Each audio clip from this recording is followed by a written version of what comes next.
धन धन सतगुरु तेरा ही आसरा। आप देख रहे हैं फेथ वर्सेस वर्डिक्ट। मैं डॉक्टर मोहित गुप्ता। डॉक्टर मोहित इंसान परम पूजनीय संत डॉक्टर गुरमीत राम रहीम सिंह जी इंसान के अनुयायी, उनकी सोच व सच्चाई इस प्रोग्राम के माध्यम से आप सभी लोग जानते परखते व समझते हैं। तो आप सबका आज के लाइव डिस्कशन में बहुत बहुत स्वागत है जी। धन धन सतगुरु तेरा ही आसरा। सासंग जी रूटीन हमारा वही चल रहा है कि क्या किया जाए क्या ना किया जाए, और हजूर पिताजी को कारागार में गए लगभग 8 साल पूरे होने वाले हैं, और दिसंबर 2020 से वो किसी के संपर्क में नहीं है। ना शाही परिवार का कोई सदस्य उनसे मिलने जाता है, और ना ही कोई जानकारी सामने आती है। यूपी वाला जमूरा जौन सा नकली रुपया बनाया गया, उसी से संबंधित जानकारियां, उसी से संबंधित प्रक्रिया में सारा सिस्टम ढल गया है, और ये सिस्टम धीरे धीरे नए तौर तरीके, नए पाखंड, नए ढोंग, नए कर्म कांड में डेरा की संगत को धकेलता जा रहा है। और डेरा की संगत धीरे धीरे कर्म कांड में जाना नहीं चाहती, और वो अपने आप को डेरा से अलग करती जा रही है। लेकिन डेरा से अलग करने के बावजूद उनके पास ऐसा कोई स्कोप नहीं है कि वो कहीं और जाके अपनी आस्था का टोकरा रख दे। हाँ, एक वहम मन में होता है भी कहीं तो कुछ ना कुछ होना चाहिए। तो ऐसे लोग अपने अपने तरीके से सिर्फ खाना पूर्ति के लिए जगह जगह अपनी आस्था का टोकरा रख रहे हैं, और जबकि उनको जहां भी वो टोकरा रखते हैं उनको पता है भी यहाँ जो कुछ भी है वो सब अधूरा है। जहां उन्हें पूरा मिला था वहां अधूरा बना दिया गया। मतलब क्या है कि अब जैसा है वैसा ही सहना पड़ेगा। ये एक माहौल जो है वो बना के परोस दिया गया है। चाणक्य नीति कहती है, अगर आपने पढ़ी हो, कि जब लंबे टाइम तक एक आदमी बुराई के साथ जीने लगता है तो उसे उस बुराई में बुराई नजर नहीं आती। उदाहरण के तौर पे मान लो ट्रैफिक पुलिस चालान काट रही है, और वो चालान मान लो 5,000 रुपये का है। अब हम ट्रैफिक का नियम तोड़ें, ट्रैफिक पुलिस चालान काट दे 5,000 रुपये का, तो हमें गुस्सा आता है। लेकिन वही ट्रैफिक पुलिस कहे भी 500 रुपया या 200 रुपया दे दो, हम तुम्हें छोड़ देंगे, तो हमें लगता है भी इस बुराई में बुराई हमें नजर नहीं आती कि रिश्वत दे रहे हैं, और रिश्वत एक सरकारी कर्मचारी ले रहा है। तो चाणक्य नीति कहती है भी जब लंबे समय तक आप बुराई के साथ जीने लगो तो बुराई में बुराई नजर नहीं आती। ऐसे लगता है कि मानो वो बुराई हमारी अच्छाई के लिए बनी हो, और फिर दिल और दिमाग उस बुराई को जरूरत समझ के अपना लेता है। कुछ ऐसा ही है। हम जिस देश में रह रहे हैं यहाँ करप्शन बहुत ज्यादा है फिलहाल। ऐसा नहीं है कि ईमानदार लोग नहीं है, लेकिन करप्शन बहुत ज्यादा है। और ये करप्शन ऐसा कोई डिपार्टमेंट नहीं है। एक प्रेसिडेंट हो देश का, उसको छोड़ दो, उसके अलावा कोई व्यक्ति ऐसा नजर नहीं आता, या कोई डिपार्टमेंट ऐसा नजर नहीं आता जहां पे करप्शन ना हो। और हमने क्या किया है कि हमने लंबे समय तक इस करप्शन की बुराई में ये मान लिया है कि ये करप्शन शायद हमारी अच्छाई के लिए बना है। ऐसी इसी धारणा के तहत एडम ब्लॉक चलता है। गुरु संगत की गद्दार कमेटी, जिसे हम बोल देते हैं डेरा सच्चा सौदा की मैनेजमेंट, उन्होंने 25 अगस्त 2017 के बाद से ये धारणा बनाई कि इस देश का जो जुडिशियल सिस्टम है, लीगल सिस्टम है, या लॉ इन्फोर्समेंट सिस्टम है, ये सब बिकाऊ है।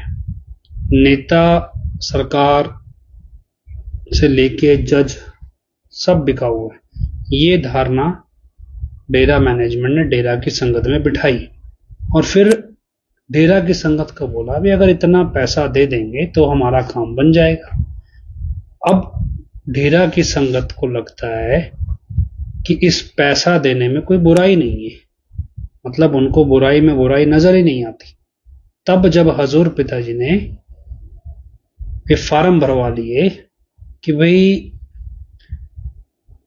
ना रिश्वत देंगे और ना रिश्वत लेंगे। अब जब हजूर पिताजी की निगाह में जो बुराई है वो साध संगत की निगाह में बुराई नहीं, और हर एक व्यक्ति ये बोलता है भी थोड़ा बहुत तो देना ही पड़ता है। छोटी छोटी चीज है, मान लो पासपोर्ट की पुलिस इंक्वायरी है, पुलिस वाले थाने से फोन करते हैं, उनको पता होता है कि व्यक्ति के बारे में अपने इलाके के कि भाई ये व्यक्ति साफ सुथरा है, इसका कोई प्रॉब्लम नहीं है, फिर भी वो थाने से फोन करते हैं। उनकी वैसे ड्यूटी होती है भी वो जाके चेक करके आए, तो थाने से फोन करेंगे जी 300 रुपये दे जाओ, आपका पासपोर्ट की इंक्वायरी पूरी करके भेज देंगे।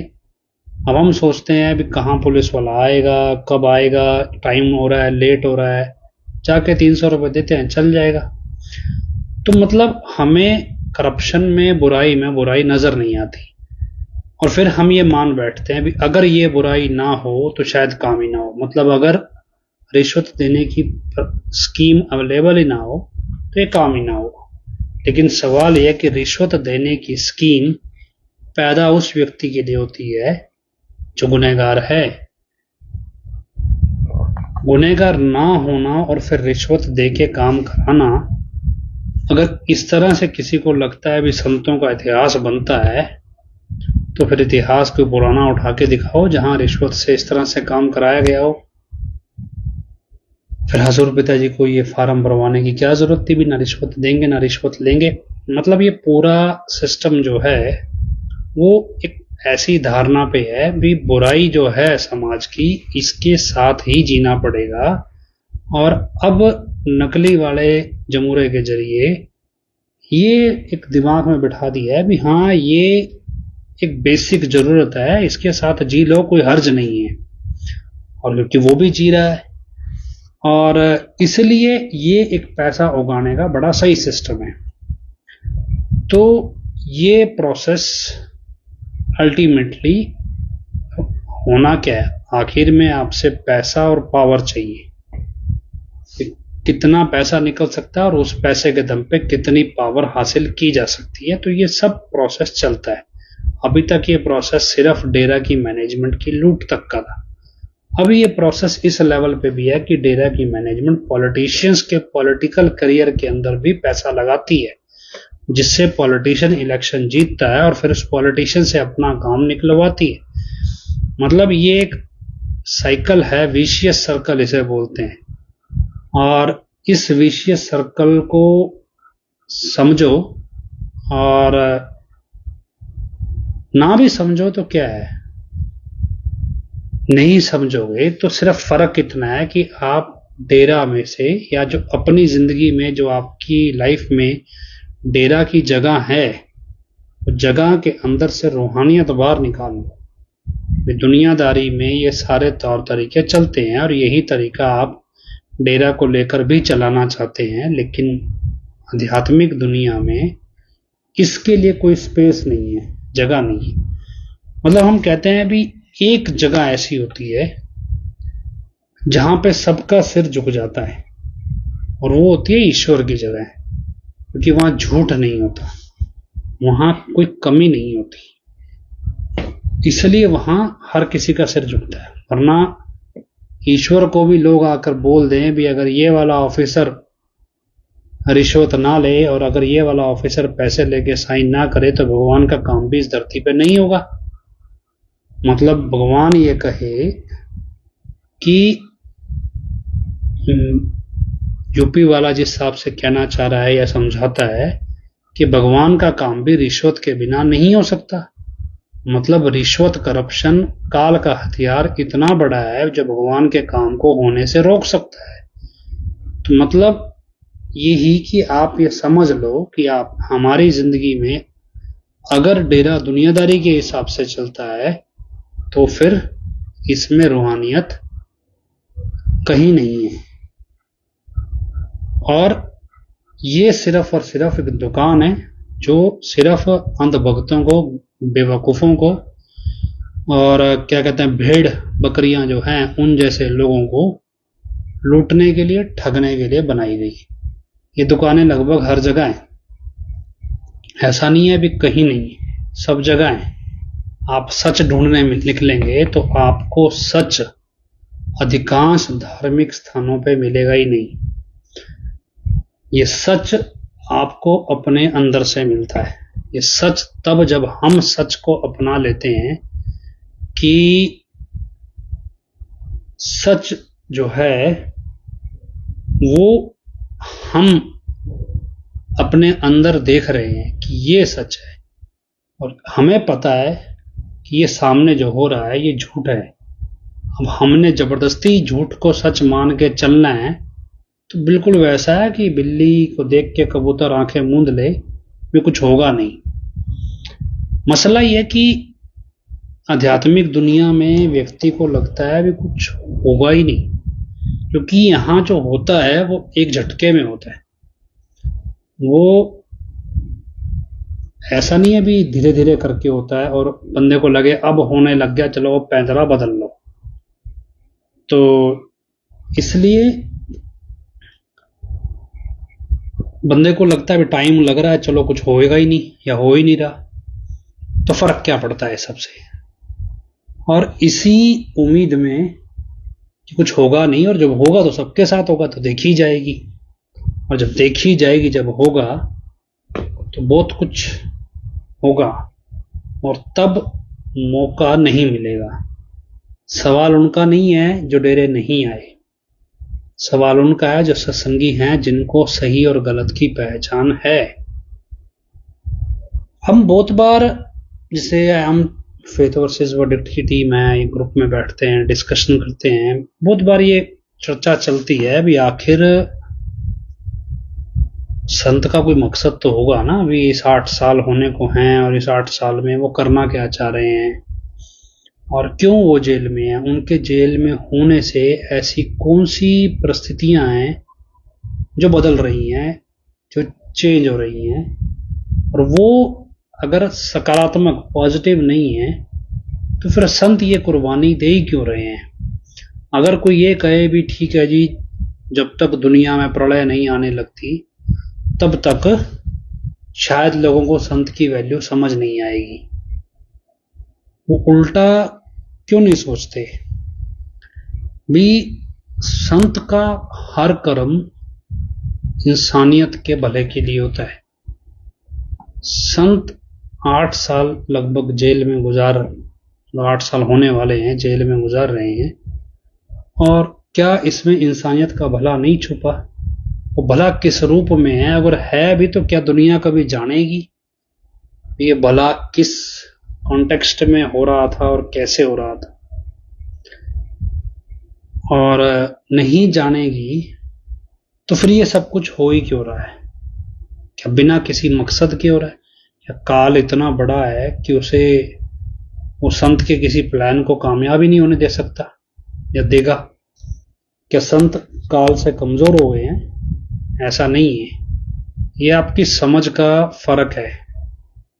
संत बहुत तेजी से काम कर रहे हैं और फर्क सिर्फ इतना है कि इंसान को सच की तलाश है ही नहीं, और जब उसे सच चाहिए ही नहीं तो वो सच के लिए होने वाला बदलाव महसूस कर ही नहीं पा रहा है।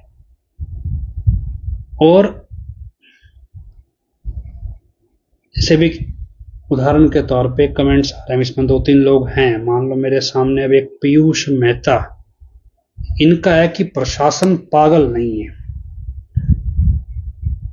अभी क्या है कि पागल ये लोग हैं जो ये समझते हैं कि प्रशासन पागल हो नहीं सकता, क्योंकि इनको लगता है कि प्रशासन के लोग ऊपर से टपके हैं और आम लोग गधे हैं, बेवकूफ हैं, और प्रशासन जो है वो एक्स्ट्रा ऑर्डिनरी इंटेलिजेंट है, जिसे बेवकूफ बनाया नहीं जा सकता।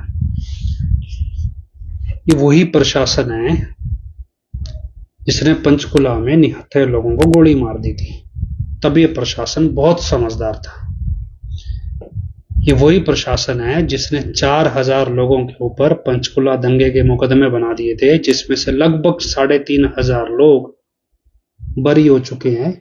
ये प्रशासन बहुत एक्स्ट्रा ऑर्डिनरी इंटेलिजेंट था। ये तो कोर्ट ही बेवकूफ थी जिनको अपराध दिखा ही नहीं।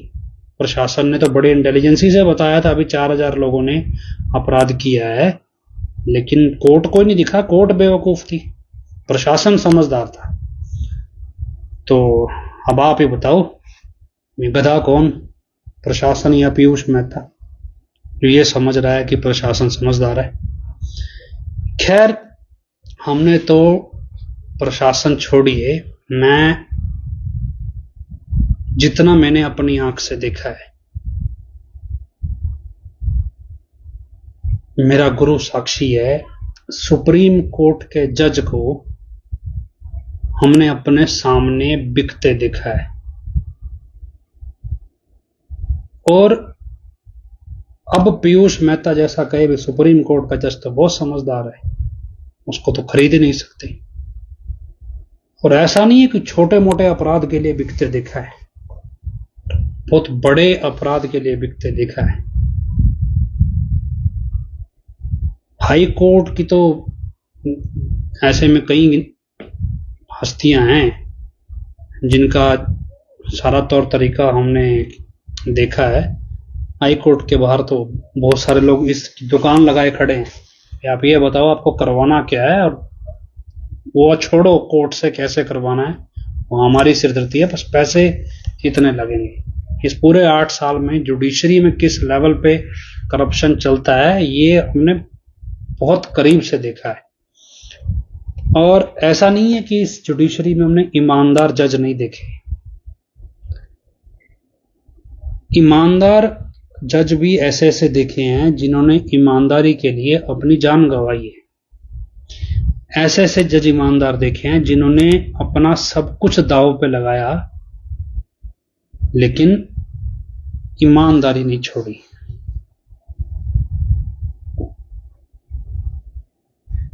तो ईमानदारी भी है और बेईमानी भी है, लेकिन ज्यादा गिनती बेईमानों की है। एक कोर्ट का रीडर था,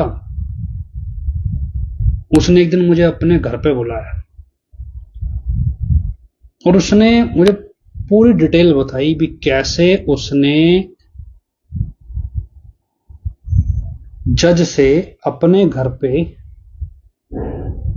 डेरा के प्रबंधकों की मीटिंग करवाई बंद कमरे में, और फिर कैसे उस सेटिंग का रिजल्ट निकला। वो रीडर भी सत्संगी था। अब रीडर के घर पे बड़े वाला जज था। एक जज क्यों आया, क्यों डेरा मैनेजमेंट से वो बंद कमरे में मीटिंग करके गया, ये सारी चीजें हमने अपने सामने देखी हैं, सब चीजें हैं। ये पता नहीं यूपी वालों के गधे जो जमूरे के चेले हैं ये कौन सी दुनिया में जीते हैं। अभी प्रशासन बड़ा समझदार है, मतलब एक तरफ बोलेंगे मैनेजमेंट गलत है, वही मैनेजमेंट अगर जमूरे को परोस रही है तो वो सही है, मतलब अजीब है। तो छोड़िए, चलो इनका तो सॉफ्टवेयर वैसे ही खराब है। अब तो वैसे ही वो पिन्नियां भूत पिन्ने खा खा के भूतों से भी गया गुजरा होगा, भूतों का भी समझदार मिलेगा। तो खैर, अब सोच के देखिए भी होगा क्या। आप अपने जीवन में निगाह मारिए, हमारे जीवन में क्या हमें सच की तलाश है। देखो, मैंने इस 8 साल में कई चीजें महसूस की हैं और वो सभी प्रॉब्लम्स को छोटे स्केल पे महसूस किया जो प्रॉब्लम्स पिताजी के सामने आती थी।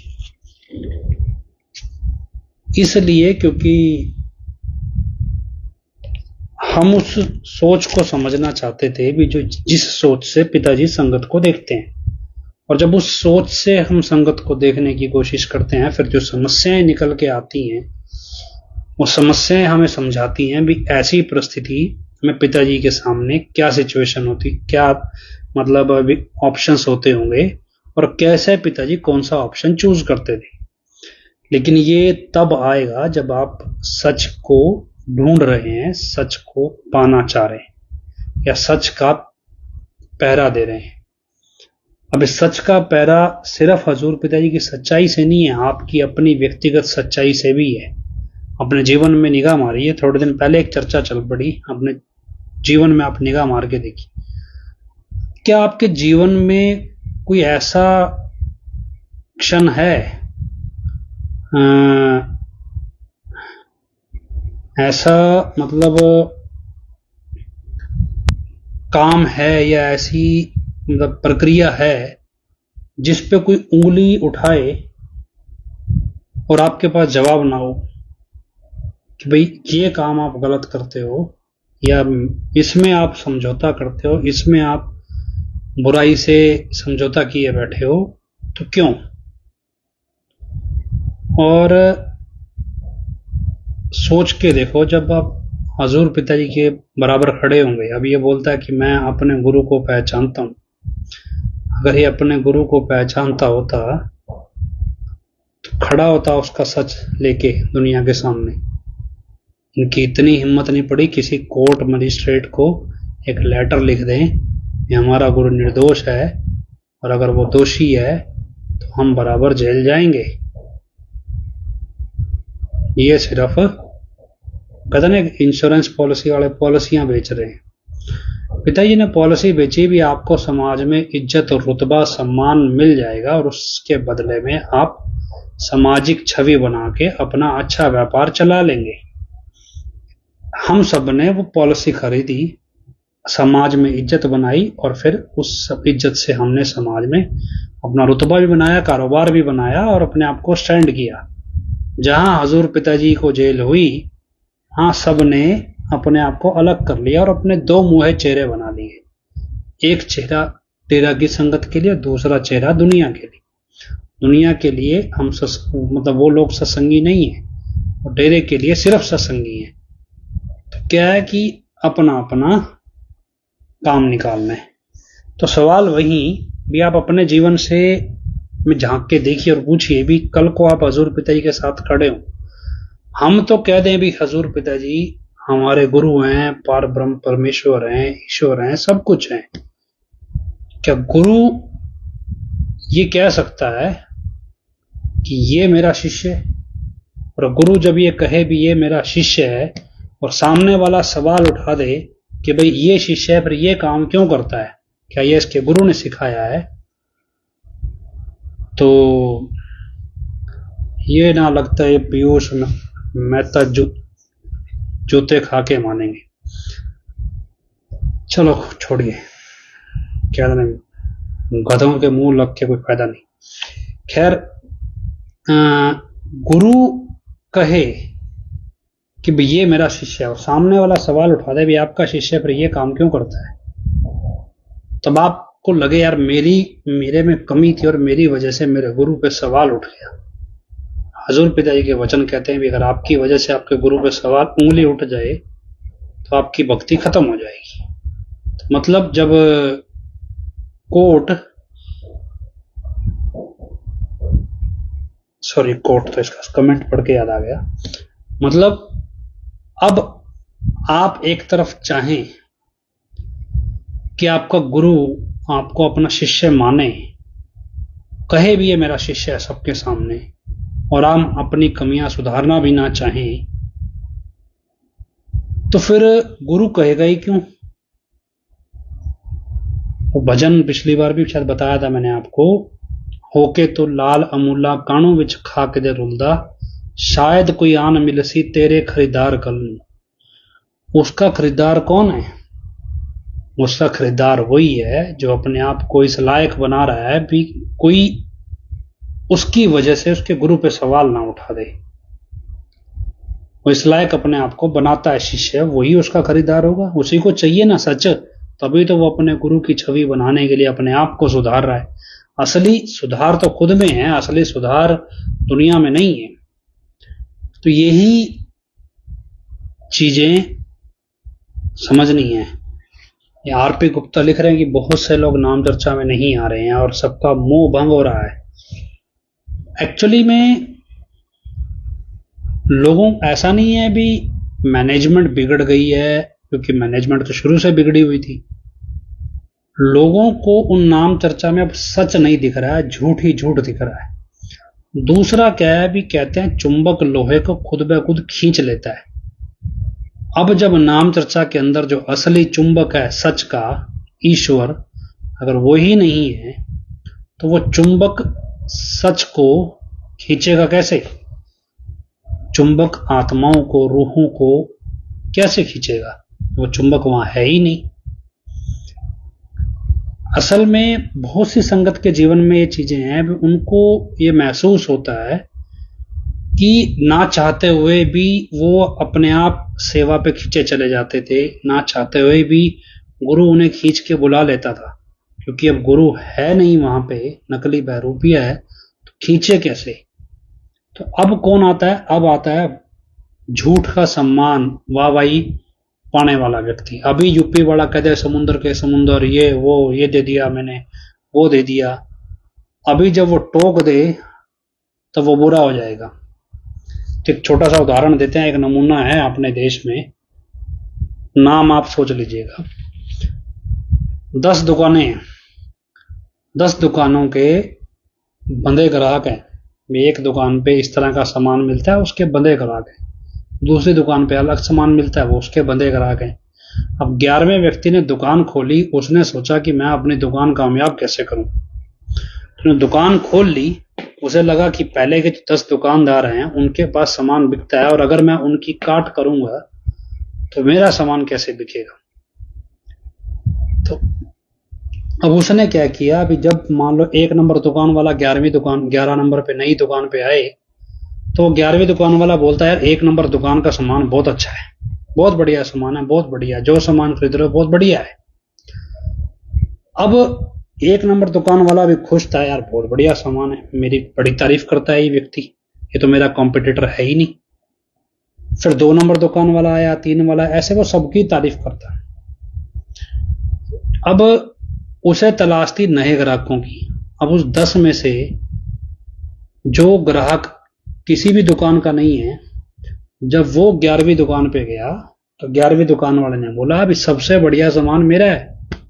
उसने ये नहीं कहा बाकियों का है, सबसे बढ़िया सामान मेरा है, इसलिए मेरे से ये सामान ले जाओ।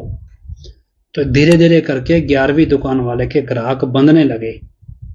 पहले 10 वाले जो थे वो खुश हैं कि यार 11वें वाला तो हमारा कोई काट करता ही नहीं, जबकि 10वें वाला 9वें की काट कर रहा है, 9वें वाला 8वें की कर रहा है, 8वें वाला 5वें की कर रहा है। 10 के 10 दुकानदार आपस में लड़ रहे हैं, लेकिन 11वां दुकानदार किसी से नहीं लड़ रहा है। और धीरे धीरे उन 10 की आपसी लड़ाई में अपनी दुकान बड़ी करता जा रहा है, और एक बड़ा शोरूम उसने अब बना लिया है जो धड़ल्ले से चल रहा है। अब यही सिलसिला चलता है। अब यही सिलसिला यूपी वाला आके चलाने लगा है। यूपी वाला अब क्या कर रहा है, किसी की दुकान को बुरा नहीं कह रहा, वो अब अपनी दुकान चला रहा है, वो सच नहीं बोल रहा है। सच बोलता तो वो बताता कि बाकी की 10 दुकानें कैसे ठगती हैं, बाकी की 10 दुकानों पे किस तरह के ठग बैठे हैं और कैसे कैसे नमूने हैं। और इसलिए भी हम ये कह रहे हैं कि वो दम नहीं है। वो कहते ना, हरियाणवी में कहावत है कि इंसान का कद नहीं है। अब ये कद वर्ड क्यों यूज किया जाता है?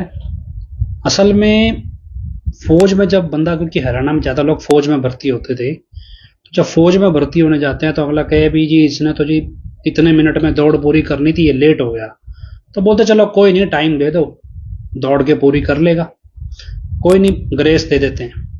वो कहें जी इसकी छाती इतने इंच की होनी चाहिए थी, इसकी छाती कमजोर है, तो कोई नहीं, खा पी के छाती बढ़ा लेगा एक्सरसाइज करके, वो भी छोड़ दो।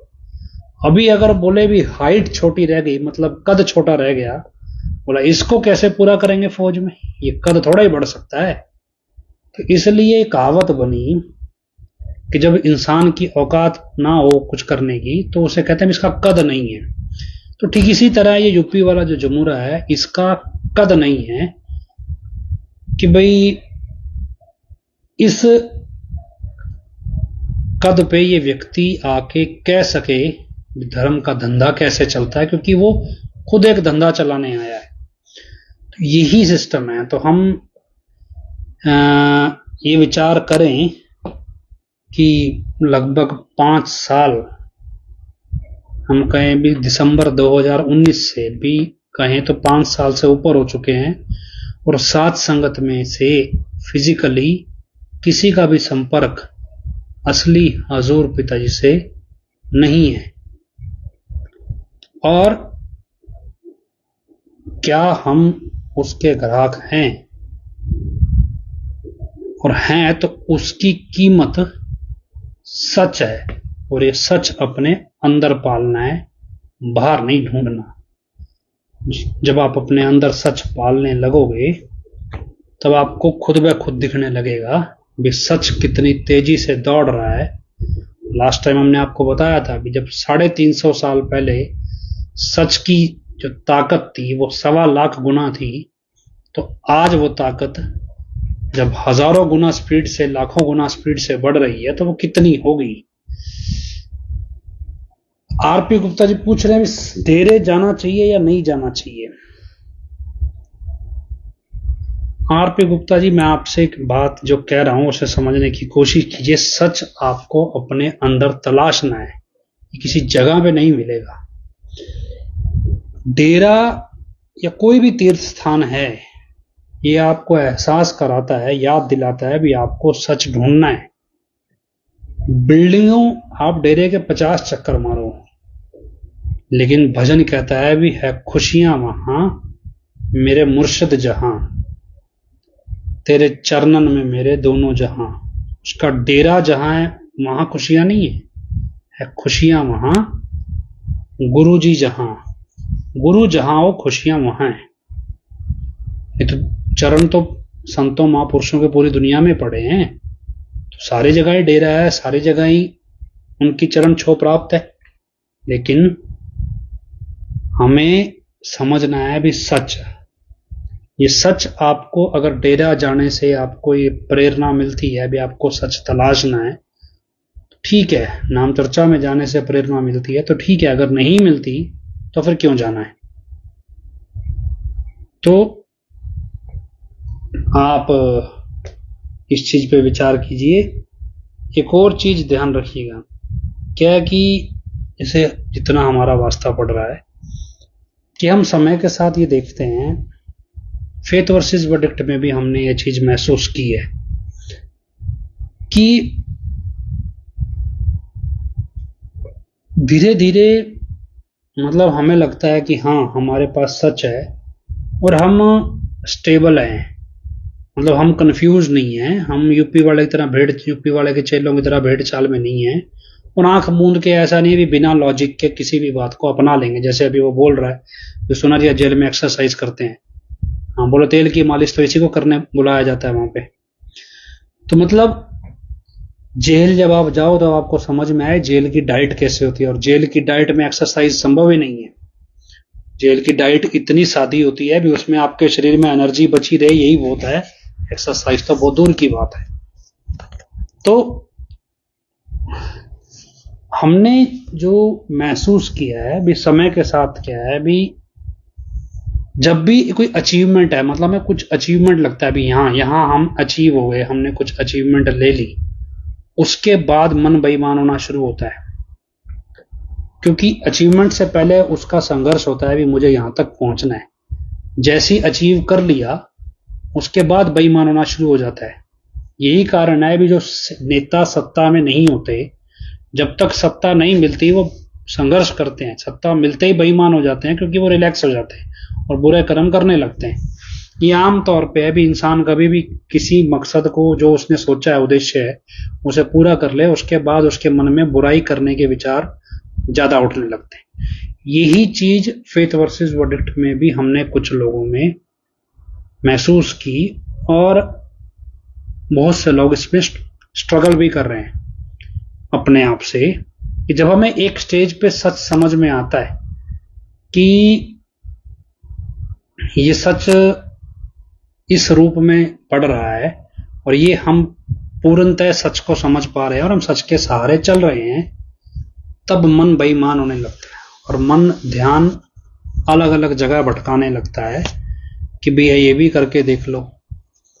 फिर वो एकता जो गुरु के लिए बनी है, उस एकता में निजी व्यापार, निजी मसले, निजी लेन देन बढ़ने लगता है और फिर कभी उसमें कोई कमी आ जाए तो इंसान सब कुछ छोड़ने की बजाय इस तरफ से ध्यान हटा लेता है कि उसका असली मकसद सच को पाने का था, ना कि लोगों को परखने का था या लोगों को सुधारने का था। और ये कशमकश में इंसान को लगता है भी अगर मेरे अनुसार चीजें चलें तो ठीक और नहीं चले तो सब गलत और सिर्फ हम ही सही। ऐसा नहीं है कि मैं इसको अपने संदर्भ में कह रहा हूं भी कोई मुझे गलत कह रहा है, मैं इसको इस नजरिए से समझ रहा हूं कि जब हजूर पिताजी ये बात बोलते थे भी इंसान गुरु में दोष देखने लगता है एक स्टेज के बाद, तो वो ये परिस्थिति होती है भी जब डेरा हमें समाज में एकजुट करता है और उस एकजुट में जब डेरा का ही कोई सत्संगी हमारे साथ धोखा कर जाता है, फिर हम उस धोखे के कारण सभी सत्संगियों को या हजूर पिताजी तक को दोषी मानने लगते हैं और अपने आप को डेरा से दूर कर लेते हैं। यही प्रक्रिया ऊपर नीचे किसी न किसी तरह से चल रही है। हमें मन माया, काम, क्रोध, लोभ, मोह, अहंकार से लगातार लड़ना है। लड़ाई जो है वैडम ब्लॉक से, सरकार से, प्रशासन से नहीं है या जजों से नहीं है या किसी माफिया से नहीं है, ये लड़ाई अपने आप से है। क्योंकि जैसे ही आप हमारे अंदर ये कोई भी चीज हावी होने लगेगी, सामने वाले को मौका मिलेगा और जब हम अपने अंदर के सच से हार जाएंगे तो हम इस संघर्ष को छोड़ देंगे और हमें लगेगा कि अब हम ये संघर्ष नहीं जीत सकते और यही मन हमारा गिरा देगा और यही काल को मौका मिलेगा कि अब सच्चाई की ताकत कमजोर हो गई है और वो हौसला छोड़ चुकी है। हौसला बरकरार रहेगा इस उम्मीद के साथ कि आप सच पे हर हाल में खड़े हैं। तो संघर्ष अपने आप से है, हर दिन आपको अपने आप को टटोलना है भी हम कितना सच पे खड़े हैं। ये ताकत अपने आप काम करती है, आपको कुछ नहीं करना। यकीन मानिए, सच की ताकत अपने आप काम कर, आपको खुद समझ में नहीं आएगा भी आपके जरिए कौन सा काम कैसे हो रहा है और किस तरीके से हर एक काम होता चला जा रहा है और आपको पता ही नहीं चलेगा भी ये काम कैसे हो गया, ये काम कैसे हो गया। हर काम आगे से आगे आपको तैयार मिलेगा। एक रास्ता आपको बंद मिलेगा तो 10 रास्ते खुले मिलेंगे। सीक्वेंस में हर चीज चलती जाएगी, आपको खुद समझ में नहीं आएगा भी आपके जरिए कितना बड़ा काम कैसे मतलब जो मालिक है वो अपने आप करवा रहा है और आप कुछ नहीं कर रहे हैं फिर भी आपके जरिए सब कुछ होता चला जा रहा है। तो यही चीज है। और भाई जी हाई कोर्ट का स्टेटस पूछ रहे हैं, तो हाई कोर्ट का अभी कोई स्टेटस रिपोर्ट है नहीं कुछ खास, जो होगा तो आपको टाइम पे बता दिया जाएगा। बाकी पंजाबी भाषी लोगों के लिए बहन वीरपाल कौर मतलब फोन लाइन पे है। हाँ जी बहन जी। बहुत ही प्यारे सतगुरु जी दी प्यारी प्यारी साध संगत जी, धन धन सतगुरु तेरे आसा गुरु प्यारी साध संगत जी। जिवें मोहित बेटा हुणे तुहानू मतलब गल कर रहा सी तुहाडे नाल, ਇਹ ਨਾ ਇੱਕ ਜਿਵੇਂ ਕਹਾਵਤ ਹੁੰਦੀ ਹੈ ਕਿ ਕੁਝ ਰਸਤਿਆਂ ਤੇ ਤੁਹਾਨੂੰ ਇਕੱਲੇ ਹੀ ਚੱਲਣਾ ਪਵੇਗਾ, ਨਾ ਪਰਿਵਾਰ, ਨਾ ਦੋਸਤ, ਨਾ ਕੋਈ ਸਾਥੀ, ਬਸ ਤੁਸੀਂ ਤੇ ਤੁਹਾਡੀ ਹਿੰਮਤ। ਅਸਲ ਵਿੱਚ ਇਹ ਚੀਜ਼ ਰੂਹਾਨੀਅਤ ਉੱਤੇ ਲਾਗੂ ਹੁੰਦੀ ਹੈ। ਰੂਹਾਨੀਅਤ ਦਾ ਜਿਹੜਾ ਰਸਤਾ ਹੈ ਨਾ, ਉਹ ਇਹੋ ਜਿਹਾ ਰਸਤਾ ਹੈ ਵੀ ਇਹ ਨਹੀਂ ਹੈ ਵੀ ਤੁਸੀਂ ਕਹੋ ਵੀ ਮੇਰਾ ਸਾਰਾ ਪਰਿਵਾਰ ਚੱਲੂ ਮੈਂ ਤਾਂ ਚੱਲੂ।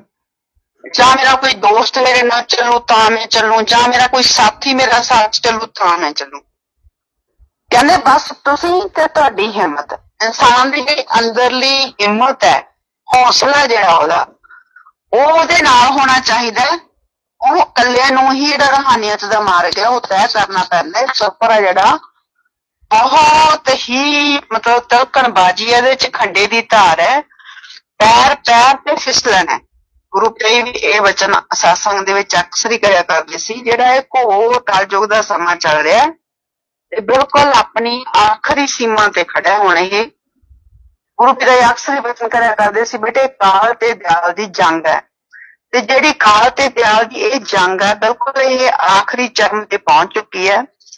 ਜਦੋਂ ਕੋਈ ਵੀ ਯੁੱਧ ਜਾਂ ਕੋਈ ਵੀ ਦੁਨੀਆਦਾਰੀ ਦਾ ਆਪਾਂ ਦੇਖਦੇ ਹਾਂ, ਕੋਈ ਖੇਡ ਹੋਵੇ, ਕੋਈ ਵੀ ਚੀਜ਼ ਹੋਵੇ, ਆਖਰੀ ਮਤਲਬ ਸਮੇਂ ਤੇ ਆ ਜਾਂਦੀ ਹੈ, ਆਪਦੀ ਚਰਮ ਸੀਮਾ ਤੇ ਪਹੁੰਚ ਜਾਂਦੀ ਹੈ ਆਖਰੀ ਪੁਆਇੰਟ ਤੇ, ਤਾਂ ਉਸ ਤੋਂ ਬਾਅਦ ਉਸ ਸਮੇਂ ਜਿਹੜਾ ਹੁੰਦਾ ਹੈ 2 ਧਿਰਾਂ ਹੋਣ 3 ਹੋਣ, ਜਿੰਨੀਆਂ ਵੀ ਮੈਦਾਨ ਦੇ ਵਿੱਚ ਹੋਣ, ਸਾਰੀਆਂ ਜਿਹੜਾ ਆਪਣਾ ਪੂਰਾ ਜ਼ੋਰ ਲਾ ਦਿੰਦੀਆਂ। ਕਿਉਂ ਪੂਰਾ ਜ਼ੋਰ ਲਾਉਂਦੀਆਂ? ਕਿਉਂਕਿ ਉਹਨਾਂ ਨੂੰ ਹੁੰਦਾ ਵੀ ਮੈਂ ਜਿੱਤਣਾ, ਮੈਂ ਜਿੱਤਣਾ। ਇਸ ਕਰਕੇ ਕਾਲ ਤੇ ਦਿਆਲ ਇਸ ਜੰਗ ਦੇ ਵਿੱਚ ਜੇ ਕਾਲ ਮਤਲਬ ਪੂਰਾ ਜ਼ੋਰਾਂ ਤੇ ਹੈ ਤਾਂ ਦਿਆਲ ਦੀ ਰਹਿਮਤ ਵੀ ਮਤਲਬ ਜਿਵੇਂ ਗੁਰੂ ਪਿਤਾ ਜੀ ਦੇ ਵਚਨ ਅਰਬੋਂ ਗੁਣਾ ਚੱਲ ਰਹੀ ਹੈ। ਇਹ ਸਿਰਫ ਦੇਖਣ ਵਾਲੀ ਅੱਖ ਚਾਹੀਦੀ ਹੈ, ਮਹਿਸੂਸ ਕਰਨਾ ਮਤਲਬ ਕਰਨ ਵਾਲਾ ਕੋਈ ਚਾਹੀਦਾ ਹੈ। ਇਹ ਨਹੀਂ ਆ ਕਿ ਆਪਾਂ ਇਹ ਨਹੀਂ ਕਹਿ ਸਕਦੇ ਵੀ ਇਸ ਕਾਲ ਦੀ ਦੁਨੀਆ ਦੇ ਵਿੱਚ ਜਿਹੜਾ ਕਾਲ ਹੈ ਉਹੀ ਗੁਲਾਬ ਦੀ ਖੇਡ ਖੇਡੀ ਜਾ ਰਿਹਾ, ਵੀ ਦਿਆਲ ਦੀ ਕੋਈ ਖੇਡ ਨਹੀਂ ਚੱਲ ਰਹੀ। ਇਹੋ ਜਿਹਾ ਬਿਲਕੁਲ ਹੀ ਨਹੀਂ ਹੈ। ਇਹ ਤਾਂ ਆਪਣੀ ਆਪਣੀ ਭਾਵਨਾ ਹੈ। ਤੁਸੀਂ ਉਸ ਸਤਿਗੁਰ ਨੂੰ ਕਿਵੇਂ ਤੇ ਕਿੱਥੇ ਮਹਿਸੂਸ ਕਰ ਰਹੇ ਹੈ? ਜਦੋਂ ਤੁਸੀਂ ਉਸ ਸਤਿਗੁਰ ਨੂੰ ਹਰ ਪਲ ਹਰ ਸਮੇਂ ਆਪਣੇ ਨਾਲ ਮਹਿਸੂਸ ਕਰੋਗੇ ਤਾਂ ਬੁਲੰਦ ਹੌਸਲੇ ਨਾਲ ਤੁਸੀਂ ਸੱਚ ਦੇ ਮਾਰਗ ਤੇ ਚੱਲੋਗੇ ਤਾਂ ਤੁਹਾਨੂੰ ਆਪਣੇ ਆਪ ਜਿਹੜੀ ਉਹ ਦਿਆਲ ਦੀ ਪਾਵਰ ਹੈ ਨਾ, ਕਈ ਗੁਣਾ ਵੱਧ ਕੇ ਅਰਬੋਂ ਗੁਣਾ ਵਾਲੀ ਜੋ ਦਿਆਲ ਦੀ ਪਾਵਰ ਹੈ ਉਹ ਆਪਣੇ ਆਪ ਦਿਖੂਗੀ ਵੀ, ਕੰਮ ਕਰਦੀ ਵੀ ਦਿਖੂਗੀ, ਵੈਸੇ ਵੀ ਦਿਖਾਈ ਦੇਊਗੀ। ਤਾਂ ਜਿਹੜਾ ਇਹ ਹਾਵੀ ਹੁੰਦਾ ਕਾਲ, ਉਹ ਹੁੰਦਾ ਹਾਵੀ ਕਿਹਦੇ ਨਾਲ ਹੈ? ਕਾਮ, ਕ੍ਰੋਧ, ਲੋਭ, ਮੋਹ, ਹੰਕਾਰ, ਮਨ ਤੇ ਮਾਇਆ। ਉਹਨੇ 7 ਹਥਿਆਰ ਬਣਾ ਰੱਖੇ ਆ। 7 ਹਥਿਆਰਾਂ ਦੇ ਵਿੱਚੋਂ ਜਿਹੜਾ ਵੀ ਇੱਕ ਹਥਿਆਰ ਤੁਹਾਡੇ ਤੇ ਥੋੜਾ ਬਹੁਤਾ ਪਹਿਲਾਂ ਹਾਵੀ ਹੈ, ਬੇਸ਼ੱਕ ਤੁਸੀਂ ਬਾਕੀ ਤੇ ਕੰਟਰੋਲ ਕਰ ਲਿਆ ਹੈ, ਪਰ ਜੇ ਇਹਨਾਂ 7 ਵਿੱਚੋਂ ਇੱਕ ਵੀ ਤੁਹਾਡੇ ਤੇ ਹਾਵੀ ਹੈ, ਕੋਈ ਵੀ ਹੋਵੇ 7 ਚੋਂ ਇੱਕ, ਤਾਂ ਸਮਝੋ ਕਿਸੇ ਵੇਲੇ ਵੀ ਜਿਹੜਾ ਕਾਲ ਆ ਤੁਹਾਡੇ ਤੇ ਝਪਟਾ ਮਾਰ ਸਕਦਾ ਹੈ। ਕਿਉਂਕਿ ਫਿਰ ਉਹ ਤੁਹਾਨੂੰ ਤੁਹਾਡੇ ਅੰਦਰ ਬੇਸ਼ੱਕ ਉਹ ਥੋੜੀ ਭਾਵਨਾ ਹੈ, ਉਹ ਰਾਈ ਦਾ ਪਹਾੜ ਬਣਾ ਕੇ ਤੁਹਾਡੇ ਅੱਗੇ ਖੜਾ ਕਰੂਗਾ। ਇਹੋ ਜਿਹੇ ਮੌਕੇ ਤੁਹਾਨੂੰ ਦਿਖਾਊਗਾ। ਇਹ ਅੰਦਰ ਤੁਹਾਡੀ ਬੇਸ਼ੱਕ ਕੋਈ 5 ਪੈਸੇ ਵੀ ਇਹਨਾਂ ਦੇ ਪ੍ਰਤੀ ਕੋਈ ਭਾਵਨਾ ਹੈ, ਇਹਦੇ ਕਾਲ ਦੇ ਏਜੰਟ ਹੈ, ਤਾਂ ਉਹ ਤੁਹਾਡੀ 100% ਬਣਾ ਕੇ ਤੇ ਗੁਰੂ ਤੋਂ ਪੂਰੀ ਦੂਰ ਕਰਨ ਦੀ ਕੋਸ਼ਿਸ਼ ਕਰਦਾ ਹੈ। ਇਸ ਕਰਕੇ ਜਿਵੇਂ ਜਿਵੇਂ ਜਿਹੜਾ ਘੋਰ ਕਲਯੁਗ ਹੈ ਉਹ ਵੱਧ ਰਿਹਾ ਹੈ, ਉਵੇਂ ਉਵੇਂ ਸਾਨੂੰ ਜ਼ਿਆਦਾ ਤੋਂ ਜ਼ਿਆਦਾ ਗੁਰੂ ਪਿਤਾ ਜੀ ਦੇ ਵਚਨ ਸੁਣਨੇ ਚਾਹੀਦੇ, ਗ੍ਰੰਥ ਪੜ੍ਹਨੇ ਚਾਹੀਦੇ, ਤਾਂ ਕਿ ਦਿਆਲ ਦੀ ਜਿਹੜੇ ਵਚਨ ਹੈ ਜਾਂ ਦਿਆਲ ਦੀ ਜਿਹੜੀ ਭਾਵਨਾ ਸਾਡੇ ਅੰਦਰ ਰਵੇ। ਦਿਆਲ ਦੀ ਭਾਵਨਾ ਤਾਂ ਹੀ ਅੰਦਰ ਰਹੂਗੀ ਜੇ ਅਸੀਂ ਦਿਆਲ ਦੇ ਕੀਤੇ ਹੋਏ, ਸਤਿਗੁਰ ਦੇ ਕੀਤੇ ਹੋਏ ਵਚਨ ਪੜਾਂਗੇ ਜਾਂ ਅਸੀਂ ਸੁਣਾਂਗੇ। ਤਾਂ ਗੁਰੂ ਪਿਆਰੀ ਸਾਧ ਸੰਗਤ ਜੀ, ਇਸ ਕਰਕੇ ਜਿਵੇਂ ਜਿਵੇਂ ਦਿਨ ਆ ਜਿਹੜੇ ਅੱਗੇ ਵੱਧ ਰਹੇ ਆ, ਘੋਰ ਕਲਯੁਗ ਆ ਜਿਹੜਾ ਇਹ ਕਲਯੁਗ ਹੈ, ਮਤਲਬ ਇਹ ਖਤਮ ਹੋਣ ਵੱਲ ਵੱਧ ਰਿਹਾ ਹੈ, ਉਵੇਂ ਉਵੇਂ ਇਹ ਜਿਹੜਾ ਹੈਗਾ ਆਪਣਾ ਸਿਰਾ ਜਿਹੜਾ ਉਹ ਚੱਕ ਵੀ ਰਿਹਾ ਤੇ ਆਪਦਾ ਜਿਹੜੀ ਬੁਰਾਈ ਆ ਹੋਰ ਜ਼ਿਆਦਾ ਫੈਲਾਊਗੀ। ਜਿਹੜੀਆਂ ਗਿਆਨ ਇੰਦਰੀਆਂ ਹੋਰ ਜ਼ਿਆਦਾ ਫੈਲਾਓ ਦੇ ਵਿੱਚ ਆਉਣਗੀਆਂ, ਬੁਰਾਈ ਕਰਨਗੀਆਂ। ਤਾਂ ਸਾਡਾ ਜਿਹੜਾ ਸਰੀਰ ਹੈ, ਸਾਡੇ ਸਰੀਰ ਦੀਆਂ ਜੋ ਗਿਆਨ ਇੰਦਰੀਆਂ ਉਹ ਬੁਰਾਈ ਨਾ ਦੇਖਣ, ਨਾ ਸੁਣਨ, ਨਾ ਕਰਨ। ਇਸ ਵਾਸਤੇ ਬਹੁਤ ਜ਼ਰੂਰੀ ਹੈ ਗੁਰੂ ਪਿਤਾ ਜੀ ਦੇ ਵਚਨਾਂ ਨੂੰ ਅਸੀਂ ਬਾਰ-ਬਾਰ ਸੁਣੀਏ, ਜ਼ਿਆਦਾ ਤੋਂ ਜ਼ਿਆਦਾ ਸਿਮਰਨ ਕਰੀਏ। ਬਾਕੀ ਗੁਰੂ ਪਿਤਾ ਜੀ ਦੇ ਵਚਨ ਹੈ, ਇਹੋ ਜਿਹੀ ਕੋਈ ਗੱਲ ਨਹੀਂ। ਗੁਰੂ ਪਿਤਾ ਜੀ ਨੇ ਕਲਯੁਗ ਵਾਸਤੇ ਬਹੁਤ ਸਾਰੇ ਵਚਨ ਕਰ ਰੱਖੇ ਹੈ। ਗੁਰੂ ਪਿਤਾ ਜੀ ਦੇ ਇਹ ਵੀ ਵਚਨ ਹੈ, ਕਹਿੰਦੇ ਬੇਟਾ ਭਾਗਸ਼ਾਲੀ ਲੋਕ ਇਸ ਕਲਯੁਗ ਵਿੱਚ ਬਚਣਗੇ। ਦੇਖੋ ਗੁਰੂ ਪਿਤਾ ਜੀ ਦੇ ਵਚਨ ਹੈ, ਭਾਗਸ਼ਾਲੀ ਲੋਕ ਜੋ ਇਸ ਕਲਯੁਗ ਵਿੱਚ ਬਚਣਗੇ, ਜੋ ਰਾਮ ਨਾਮ ਦਾ ਜਾਪ ਕਰਨਗੇ, ਜੋ ਰਾਮ ਨਾਮ ਨਾਲ ਜੁੜਨਗੇ, ਜੋ ਮਾਲਕ ਦੀ ਭਗਤੀ ਇਬਾਦਤ ਵਿੱਚ ਲੱਗੇ ਰਹਿਣਗੇ। ਬਹੁਤ ਹੀ ਘੋਰ ਕਾਜਲ ਹੈ, ਇੱਥੇ ਹੱਥ ਨੂੰ ਹੱਥ ਖਾ ਰਿਹਾ ਹੈ। ਇਨਸਾਨਾਂ ਦਾ ਹਾਲ ਵੱਧ ਤੋਂ ਬਦਤਰ ਹੋ ਰਿਹਾ ਹੈ। ਅਗਰ ਉਹਨਾਂ ਦੀ ਖੁਦਗਰਜ਼ੀ ਪੂਰੀ ਕਰੋ ਉਹਨਾਂ ਦਾ ਸਵਾਰਥ ਪੂਰਾ ਕਰੋ, ਫਿਰ ਤਾਂ ਉਹ ਤੁਹਾਡੇ ਆਪਣੇ ਹਨ। ਅਤੇ ਜੇਕਰ ਉਹਨਾਂ ਦਾ ਸਵਾਰਥ ਪੂਰਾ ਨਹੀਂ ਹੁੰਦਾ ਤਾਂ ਫਿਰ ਉਹ ਜੋ ਗੁਰੂ ਪੀਰ ਦਾ ਨਹੀਂ ਬਣਦਾ, ਫਿਰ ਉਹ ਕਿਸੇ ਦਾ ਨਹੀਂ ਬਣ ਸਕਦਾ। ਜਿਨ੍ਹਾਂ ਨੇ ਆਪਣੀ ਜ਼ੁਬਾਨ ਤੋਂ ਲੋਕਾਂ ਨੂੰ ਸੁਣਾਇਆ ਕਿ ਅੱਲਾ ਵਾਹਿਗੁਰੂ ਨੇ ਮੇਰੀ ਜਾਨ ਬਖਸ਼ੀ, ਕਿੱਥੇ ਕਿੱਥੇ ਬਖਸ਼ੀ, ਕਿਵੇਂ ਅੱਲਾ ਵਾਹਿਗੁਰੂ ਰਾਮ ਨੇ ਉਹਨਾਂ ਦੀ ਰੱਖਿਆ ਕੀਤੀ।